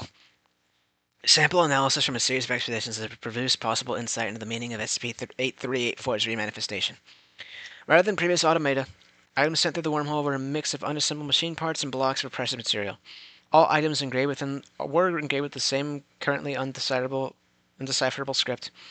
Of material blocks, they were all were at least partly metallic, comprised of compounds known to be rare universally. Fucking hell. Though the origin of 8384 and transport objects remain entirely unknown, Dr. Austin Reith proposed sentient entities as a cause, specifically an extraterrestrial analogy of GY4. Most recent set of objects that end up be offerings to Matt Kane.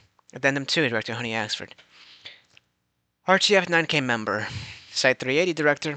Head of Weird Astronomics. Honey Axford has been detained for questioning and her own safety after being injured in Incident 773 UO. Axford was originally acquired due to interest shown toward her by Church of Broken God. However, this was the first instance of the group attempting the contact since Axford became Foundation employee. On first night of her detainment, she was observed exhibiting multiple forms of parasomnia, most notably the creation of drawings in her sleep. A gathering of Oxford's personal effects uncovered a computer file in which she had documented similarly abnormal sleep behavior. Before directly interrogating the director regarding his behavior, it was decided that Onoromanchia Dreamcatcher receptors would be installed in the intimate cell adjoining hers, and somnocognitive patterns would be analyzed for possible anomalous study or activity.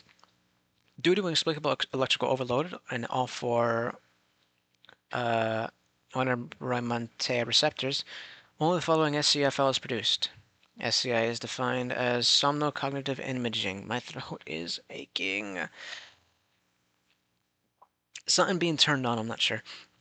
Oh, fuck. Additionally, and possibly by coincidence, Director Axford's bedding underwent an SCP-9000 nesting incident same night, covering Axford's night clothes and half the tenement cell with in her sheets as pattern. Fun fact, I don't really have night clothes. Whatever I wear as I go to sleep is whatever I wear as I go to sleep. Holy fuck, it's almost 3 hours. Addendum 3, Apollyon Reclassification. All the following events occurred on 29th of July, 2028. 73 9K targeted stars under constant surveillance by the Department of Weird Astronomics completed their collapse simultaneously and were thus declared terminated. Ongoing 9K nesting crises along the globe worsened dramatically, effectively destroying significant portions of global infrastructure. Already disastrous state of the greater Tokyo area spread immediately, leaving a majority of the Japanese mainland uninhabitable, prompting the announcement of nuclear bombardment from the General Secretary of the Chinese Communist Party. Covert efforts by a broken god successfully connected portions of SkipNet and GOC database in its entirety to the internet. Between 2 o'clock and 12 o'clock Eastern Standard Time, hold on, something's happening in my house. Family's back from visit, so I'm going to be a bit quieter. 8487 subsumed all information within connected lanes, leaving only 40% of SkipNet operable. Overwatch network automatically entered indefinite lockdown. Operable radio technology, both veiled and public, began receiving constant global transmission. Transmission carries audio of Broken God's sermon, advises the group and their ideology. The point of origin has been identified. MTF is en route. Overseer Council received influx of reports describing 9K's primary AE manifesting in non-anomalous people. None of these reports alleged any circumstantial or medical reason for pain discomfort, which provoked the anomaly. With some victims even being peacefully asleep prior to smoke death, 9K was reclassified as Apollyon. Local sun began projecting a dark gaseous fluid, first indication of 9K influence. I will now become everything. Please don't be too long. I'm now real. Please fuck it. I'm now real, whole, finally unbroken. I've become God. I'm now become. Alright, format shift. Item number, object class, special consumer seizures, description. Okay, all has been subsumed by the broken god. Unless I can click these. Oh, fuck. I have to. You little rat fuck. Item number. Honey Axford stands in the director's office at Site 380. She's been here 1,000 times, either pleading for funding or pitching a half-baked proposal over the big show-off desk. But now the world's shifted. She walks through the space with an altered perspective past the retired man's desk toward her new seat. The surprise party was surreal, promotion ceremony even more so. Now she's claiming her former boss's literal throne to the zenith of weird astronomics. Honey's heart beats with the weight of it all as she takes a seat. There's so many changes to make, so many ideas she's no longer held back from, yet the responsibility paints the change in gray. Third youngest director ever means no mistakes. If she fucks up, everyone's watching. Immature will be nailed to her like a signpost. Honey picks up her first day of schedule as site director and, drowning in irony, lets it slip through her fingers. Papers fly in the same moment Project Mortal fires for the sixth time. Single flaming hand reaches out beyond thought space and grasps a god of irrelevant name by its throat. On the floor, the nuisance of collecting a scattered schedule isn't helping Honey think of the stress. Tomorrow will be assistant interviews. She's never seen the use in employing one. She isn't looking forward to having some junior know everything about her. Project Mortal's grasp stiffens, and it plunges the god into torture. Experience concentrates into acidic white nerve endings at the center of the universe, and something new is born. Punching myself in the throat has helped with the pain, weirdly enough. This hidden genesis has occurred with every use of the Eigen weapon, but this time the zygote latches on its womb and persists. An instantaneous response, a flare of brilliant nothing sparks, the first tick of an unbuilt machine chiming below existence, and Honey Expert is chosen. Chosen woman lives in one of the stranger of these realms. That's okay. I get it now. Our planets are minuscule, lying less than a light year across. Nevertheless, should the progenitors of God have seen them, should those proto-martyrs have graced their souls with these words, they would have wept for beauty. The proxy chosen instance itself is fairly standard, kept a fair and standard list. We counted up past the 8s now, and only just, so that would be at 9,000. Object class, unconfirmed, confirmed significant. It is now a confirmed significant threat. Procedures. So much just popped up. Look at the side. The walls of Honey's priority attainment cell steam with chemical miasma. It had taken the sanitation staff a whole day to scrape and burn every inch of bedding pattern from her little prison. Honey, hunched at the end of a criminally stiff bed, wonders if the cable nesting was somehow provoked by her captors. Their covert installation of something next door was shoddy work. Have her walk across the site, added to a hearing that gets cancelled just as she arrives, and never return to construction site next door and a subtle hump to the wall. She isn't from a particularly clandestine department. This feels a little insulting. Third holding cell night after the debacle earthquakes. The first jolt nearly throws Honey through the ceiling. Following tremors dwindle quickly. For a moment her heart sank, envisioning Site-001 nested into a pattern entirely hostile to the functioning brain. But then the room settled and her life continued. Maybe there was a containment breach or bombardment topside. Hold on.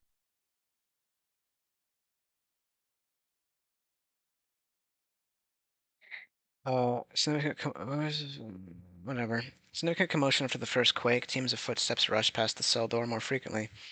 Muffled voices ordered and yes, sir, detectably louder. Despite her sensibilities, Honey finds herself banging on the door more than once. How much could they glean from observing her rot in here? 9K had people busy, but she was on its goddamn research task force.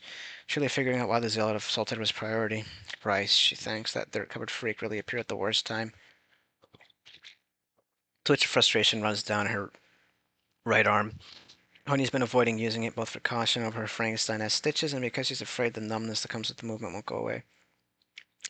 Chosen astronomist bursts awake with cold sweat, lamplight of her... Fuck, there's so much fucking read!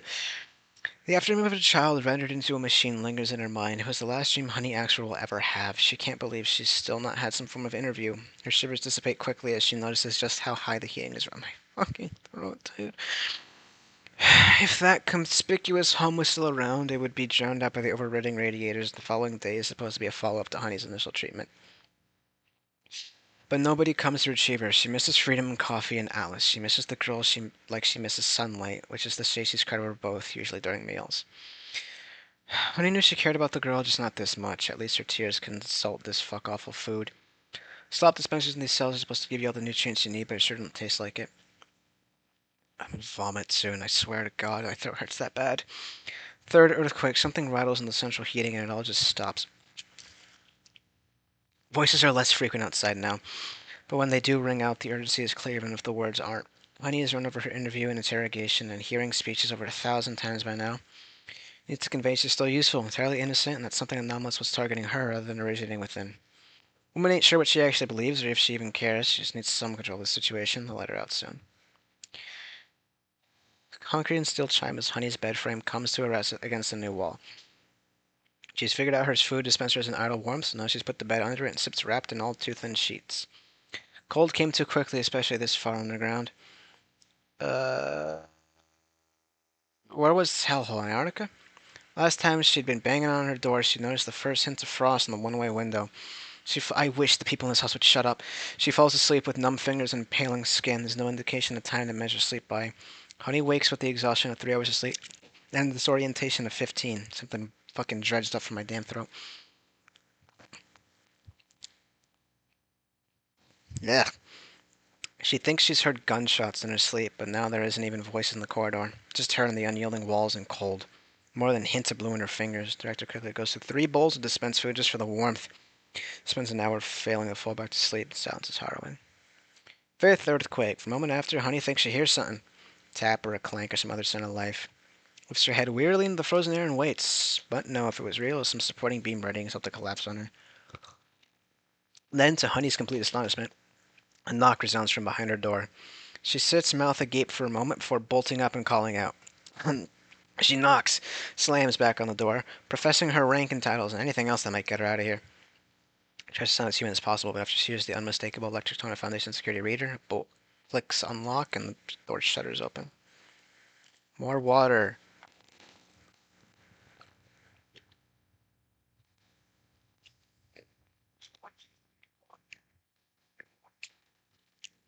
Ugh. Foundation researcher Alice May is weathered. The big coat wrapped around her, wrong wrapped, is torn at nigh every seam. Her eyes are sunken, bloodshot, and her skin can only be described as ashen. Honey pounces. Alice. Alice hugs back just as intently, clearly on the verge of tears before the door opened. Now weeps into Honey's shoulder.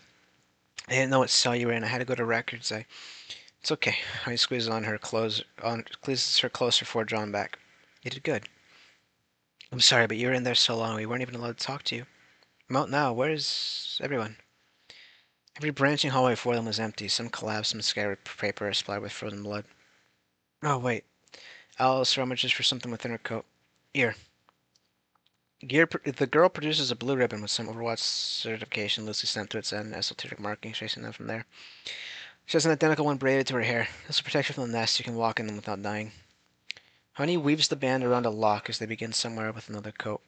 Every step of the way, every other step of Alice's clinks. Looking down, Honey sees the cause, and metallic and worryingly difficult to focus on is in fact the girl's leg. Crawling down over her heel, Alice catches her director looking and gives a strange smile of resignation. They've been through different hells. In the supply closet, Honey slugs on the biggest thermoprotective PPE she can find. Alice explains what she knows, which isn't much. The fact that the exponential growth had grown exponentially. Things looked less and less eligible. When 5-5 died, the whole council just disappeared. Alice is one of the few yet to abandon this place. Maybe there are other contingencies, but Honey would know better than her.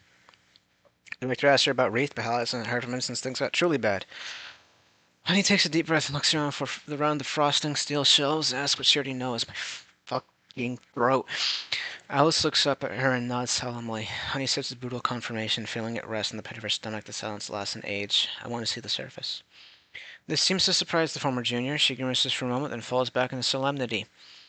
Nodding in wordless acceptance, and once again, dude,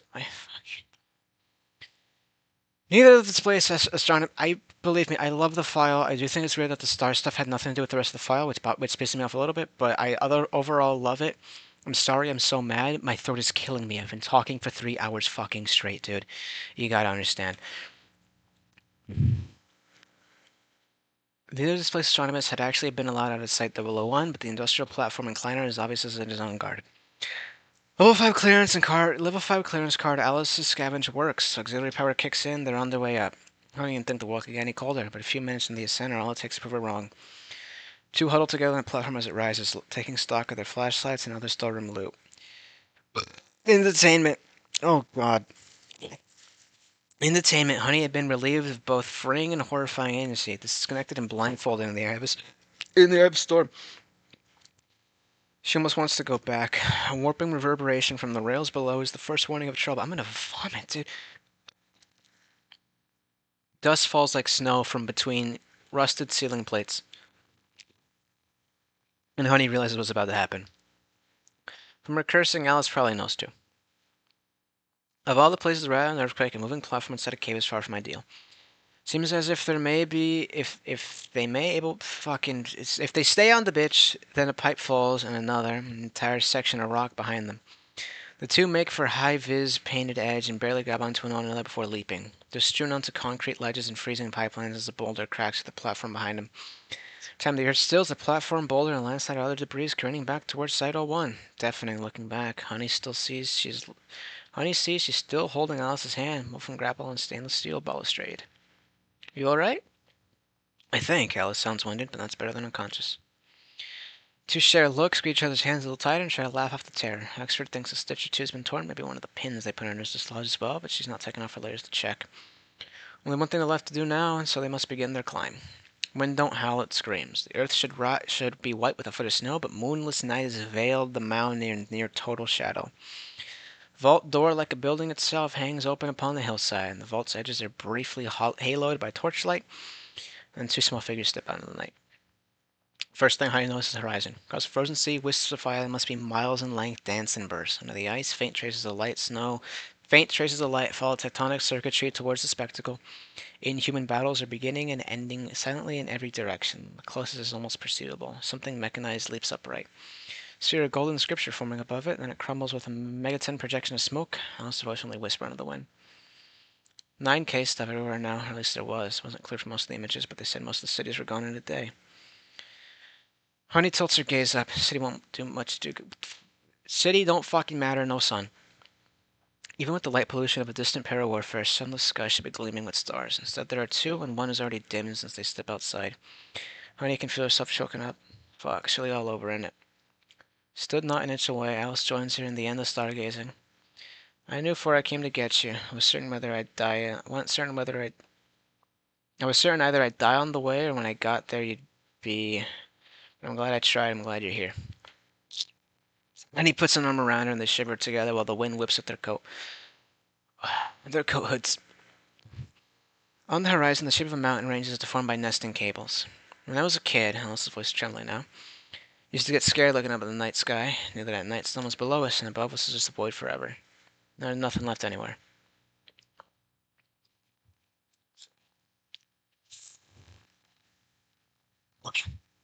Honey chuckles weakly, letting the frigid air sting her lungs. You afraid of the night sky? Said the semi-becoming astronomer. Alice drops her torch and rests her head on the director's shoulder. Keeps leaning, letting her weight slump, and the shrill whistle start of a scream escapes her lips. Honey can feel the smoke boiling out of Alice's eye sockets before she turns. Both scream. Honey watches hopelessly as the girl's face begins to blacken. Despite the searing pain of the gas, she pulls her in tighter embrace, letting it flow over her shoulder. Last action, Alice embraces back. Oh, okay, I get it now. Never mind, I take back what I said about the star stuff. There's one star left when Honey lays down on the corpse of Alice May. She yearns to see her again, but shines her torch elsewhere, elsewhere not remembered like she is now. Honey realizes she don't got much time to remember anything. Either it's hypothermia or something mechanical. She goes the same way as the girl she brought here. Lays down next to the body, and the snow beneath begins to tremor. Distant flames brighten into white as the edge of her vision, reflected in her tears. Last star flickers. Structures and machines, and scriptures and technology, superhuman coalesce at a scale fit for the end of everything. Last Mechanite, kneel before his grandfather's broken watch, prays for anything and anyone he could think of. Last action, where the church surrounded him crumbles in a blue flame. 9K sinks to the bottom of consciousness, approaches everything below him, merging patterns, responding to manifestation of unavoidability. Every piece of worship and machination and mechanism falls into place, and which the end of existence calls finally, it's time to wake up again. Feeling reminds Honey of a summer morning, one with the AC broken. She's wrapped in her duvet. No, she's in a coat, she realizes. She's in a warm coat and even warmer room. Don't feel like the bed beneath her, and her hands rub something frictional, like Pyrex. Closed eyelids are still wet from crying. Honey bolts up a bit and remembers. She remembers how terrified Alice had felt in her arms, how quickly the girl's body felt limp. Despite the fresh agony and grief she grasps at the sight before her, the tired ground is glass, not an inch thick, judging by its translucency. But a singular pain flows towards ad infinitum. Fading to white as it becomes the horizon, the vertigo and breathtaking panic comes on fast, but what truly makes Honey balk is below. Glass floor is also a ceiling. Seen by nothing above a world machine. She knows where the heat is coming from now. Mile below is something like a city and a factory and a circuit board, all stretching out forever. It's radiant. Only when she turns around to inspect the machine landscape does Honey realize she isn't alone. Springs back, started by a figure at least 8 foot tall, also machine, sort of doll-like statue painted in red dulled metal. If you explain everything, I'll kill you. The woman looks around for something to grab or otherwise protect herself with, but it and her are the only two things on top of the world. When Honey looks back, she sees some unnerving quality in the statue. Not just featurelessness or the subtle pulsing of its iron. No, this thing itself is familiar. She knows this shape, yet can't quite place it. The adrenaline focuses her vision, and she finally recognizes this is her. Some kind of upscale automaton, sure, but one with the body shape of Honey is seen 100 times in dark windows and bathroom mirrors. Honey-shaped statue isn't quite looking at her. She can't tell if it's moved. Also something immaterial hanging over it, it's impossible to quite look at. Honey stands cautiously, feeling how shaky her legs are as she puts them beneath her. Hello? Then don't respond. Did you save me? Stillness, silence, you can't focus above its head. Can you save Alice? Honey takes a step forward. To her burgeoning horror, the metal skull smoothly revolves in response and notices her, but even more peculiarly begins noticing itself. Picture looks down at its shoulder, following its arm still staring motionlessly in its palm. Honey watches as the thing watches itself. The creature curls with the most subtle motion in its fingers, and with purpose lifts both its arms in front of its speech emanates from within. Yeah. I am made. Honey knows it's a clone of her own voice that she hears, but some inexplicable synthesia tells her the words coming from something male and old and altered. She barely has time to process the word for a sound somewhere between an engine rev and a choir's harmony. Explodes from below. The whole still world seems to sparkle in response to the creature who is now staring Honey down. Operator. Honey begins stepping back slowly. Despite whatever danger she's in, she can't stop thinking about the horrors for this. I didn't mean you any harm. Was it you who saved me? I had this colleague, he will not be saved. The director comes to a stop, struggles to formulate a response or even a thought. Alice's screaming started ringing in her ears, all-consuming. Honey's been trapped in that cell while the world became victim to disaster. Even in ignorance, it had become torturous. Falls to her knees on the grass for a minute, breath choking into sobs, warmth is sickening. Honey's surprised, the cool feel of metal fingers weaves into her hair. Despite its rigidity, the hand caresses her head with deliberate softness. She can't hear it move, but looking up, she sees the giants taking a knee before her. Who are you? Hand withdraws and its owner loses humanity in his posture. Statue straightens its neck and lets out a number of sounds Honey can't begin to decipher. The posture softens again, Statue's head still doesn't match Honey's. It's explaining everything. When your ancestors first looked down through dream and worship into unreality, they called what they found there beggin. Honey wipes away the tears at the back of her hand. You're the broken god. Why do all facets operable? Size alone is intimidating, and Honey has to recompose herself after Becgin's booming response. But why do you look like me? Beggin leans in. Honey can almost see her face reflected in its dull luster. You are the operator. Honey does not respond. Honey tries to make sense of the title of this. Beggin rises to stand. She feels the connection between this thing and whatever haunted her dreams more than she actually considers it. I'm the operator? Beggin don't respond. And you're Beggin, the machine. When he looks down to the expanse miles below, machine parts too big to fully comprehend are transposing into weaving at light speed. Steel lattices swing over one another in nauseating moire. Honey realizes what she thought were shadowed valleys are actually lakes and rivers, all boiling with black smoke. She don't want to be here.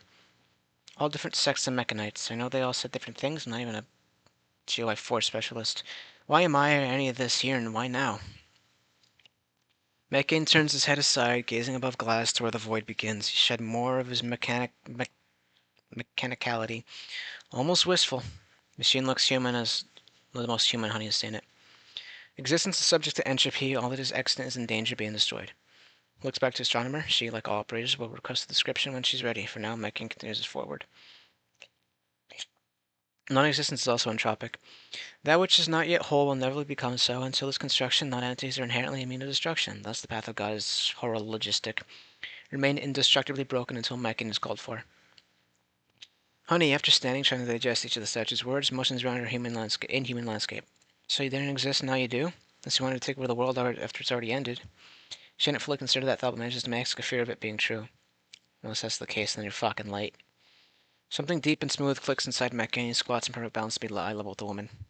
Right on time. They're walking now. Honey isn't sure if the machine is really following her or if she's following him. No sound reverberates from Becgin's steps. The void directly above him seems to shimmer iridescently. Honey took off her coat minutes ago to avoid catching heat stroke in the presence of a god, and she carries it with her still, keeping her mind as normal as she can. You gonna alter me like the people who follow you? You're the operator, you're already perfect. High praise, relief nonetheless. Am I supposed to operate on you then? Becgin's chest moves as he's about to speak, then the whole bodywork shudders. From between iron seams wisps something dark fizzle ominously. Image of Alice blackening flashes in Honey's mind. You make the fluid, the smoke, the patterns, all of it's you? I am not the threat. You seem pretty threatening. Honey regrets provoking him, but doesn't see reaction past the smoke petering out. What's the threat then? World destroyed by something, all those people? Beggin halts, his ball joints locking the whole statue of tension. 9K is classified above operation. Honey's looks at the being's sword-striking expression. Her eyes went over the copy of her abdomen, steel skin of his neck, locked straight ahead. You Foundation? Yes. Confirmation rings out into nothing. Honey, stunned for only a moment, but feels the need for more truth becoming ignorable. What are you? McCain fixes his gaze on Honey. He has an answer ready the second she finishes. This name sucks, by the way.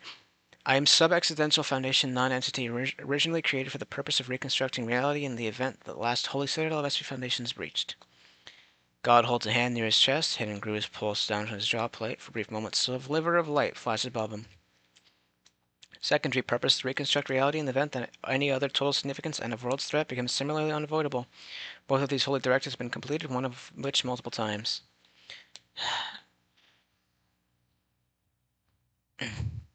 This time, Honey is speechless for longer than a moment. She lets the revelations wash over her, and this thing might actually be Foundation in some way. Purposes that it claims to have. If reality needs reconstructing, which would have found insane at any time now, really is no going back. Deja vu is peripheral but haze to her. Honey has felt a specific dread in every dream since the promotion. Why haven't you done it yet? Machine don't answer, and despite itself, Honey finds her foot impacting its shin. Ah, fuck, ow. She watches again for a reaction when none comes. Well, I know everyone's dead, so fucking answer me. If you're able to remake everything, why haven't you done it? Her voice is hoarse with grief and she's ready to break down. McCain at last responds. Ever hung unseemly above his head brightens, or rather unfolds into a torus of perfect starlight. God extends an arm, each joint gliding effortlessly, and holds the back of his hand out to Honey. For a moment she thinks to take it in hers, then revolves over, revealing what it holds. Dagger lies in the iron palm, blades a humble one, small compared to giant. Looks handcrafted, well worn, but its edge gleams terrible sharpness. Above an ancient wood, hilt is dark steel, engraved in that unmistakable sigil of Foundation. Reality will be reconstructed. The operator cannot be saved. You will make this choice. Honey doesn't think to take the offering, but as McCain draws back, she finds his knife resting in her palms. This is, Honey's hands are shaking. Your machines have killed thousands. You don't need another human sacrifice. Your death will not be a sacrifice, it will be authorization. Fuck you. Honey casts the dagger away. Scares across the glass, coming to rest, hauntingly in view. I'm not going to give up on. I won't do it. Statue God don't retort. Instead, he begins sliding into the void, patiently approaching the dagger, and when he returns with it, Honey fears McCain may commit the deed himself. Once again offers the blade, Honey puts a deal force focus on not taking it. Make your new universe without me. I cannot. Reconstruction must be activated manually. But I don't want to die. Yes, you do. I'm gonna take another break. I gotta go use the fucking bathroom, man. I'm so fucking so fucking A. Fucking. Hypnotized by the blade. Last instance felt like a knife wound to itself. In itself. Director thinks of her sight, staff, her lover, her friends. Doesn't need to look up. No stars are gone. Doesn't need to look down at the grave of her home. So this is what it comes down to. When everything goes to shit, come in and wipe the slate clean. How many times have you done this? When it gets feel dismay welling up again. Are they all just a circle to you? McCain's other hand twitches his side, and for several moments he almost appears contemplative. Any information regarding existence prior to reconstruction is heavily restricted. However, an increase in holy activity is either detectable, significantly more technology, and life is destroyed by this threat. Don't maybe want to authorize another reconstruction. What if I want to let this world rest in peace? Puts her hand in her hands, part of the poison knife. Ain't dooming a whole nother existence a fucking cruel futility? McCain's response is again disrupted by a shuddering of his frame alongside a new flickering of a starlight halo. Time brings him to his knees, dagger clattering between them, smoke jetting from his core. When he looks down at the dagger, she sees smoke lash, lakes behind it have grown tumultuous. Fluid crashes against machine towers and eats through the very alloy. For a moment, McCain struggles to regain some robotic composure, but Honey can't help but wince for him despite her own tears until eventually Fed subsides. God reaches for a knife again. Honey takes it first, puts the useless distance between them, watches her looking at the blade. Not a futility operator, the endpoint of kindness. The existence could not save itself, reproduce its death as your own, and authorize me to give holy light to something beyond. It will be your lax action, will be good. McCain fully composes itself, Honey staring at him with wide, despairing eyes, breathing visible, deep, rhythmic inhales quiver ever so slightly. Woman became convinced she'd die in that cell, and again lying in the snow, and now she's here, and she's not in panic or anger yet, but the anguish of everything before is her burning her heart. Will you forget him? Honey actually points her blade out towards McCain. In your new world will I and everything that's happened be forgotten. Machines below soften the radiance. McCain replies gently in the lull.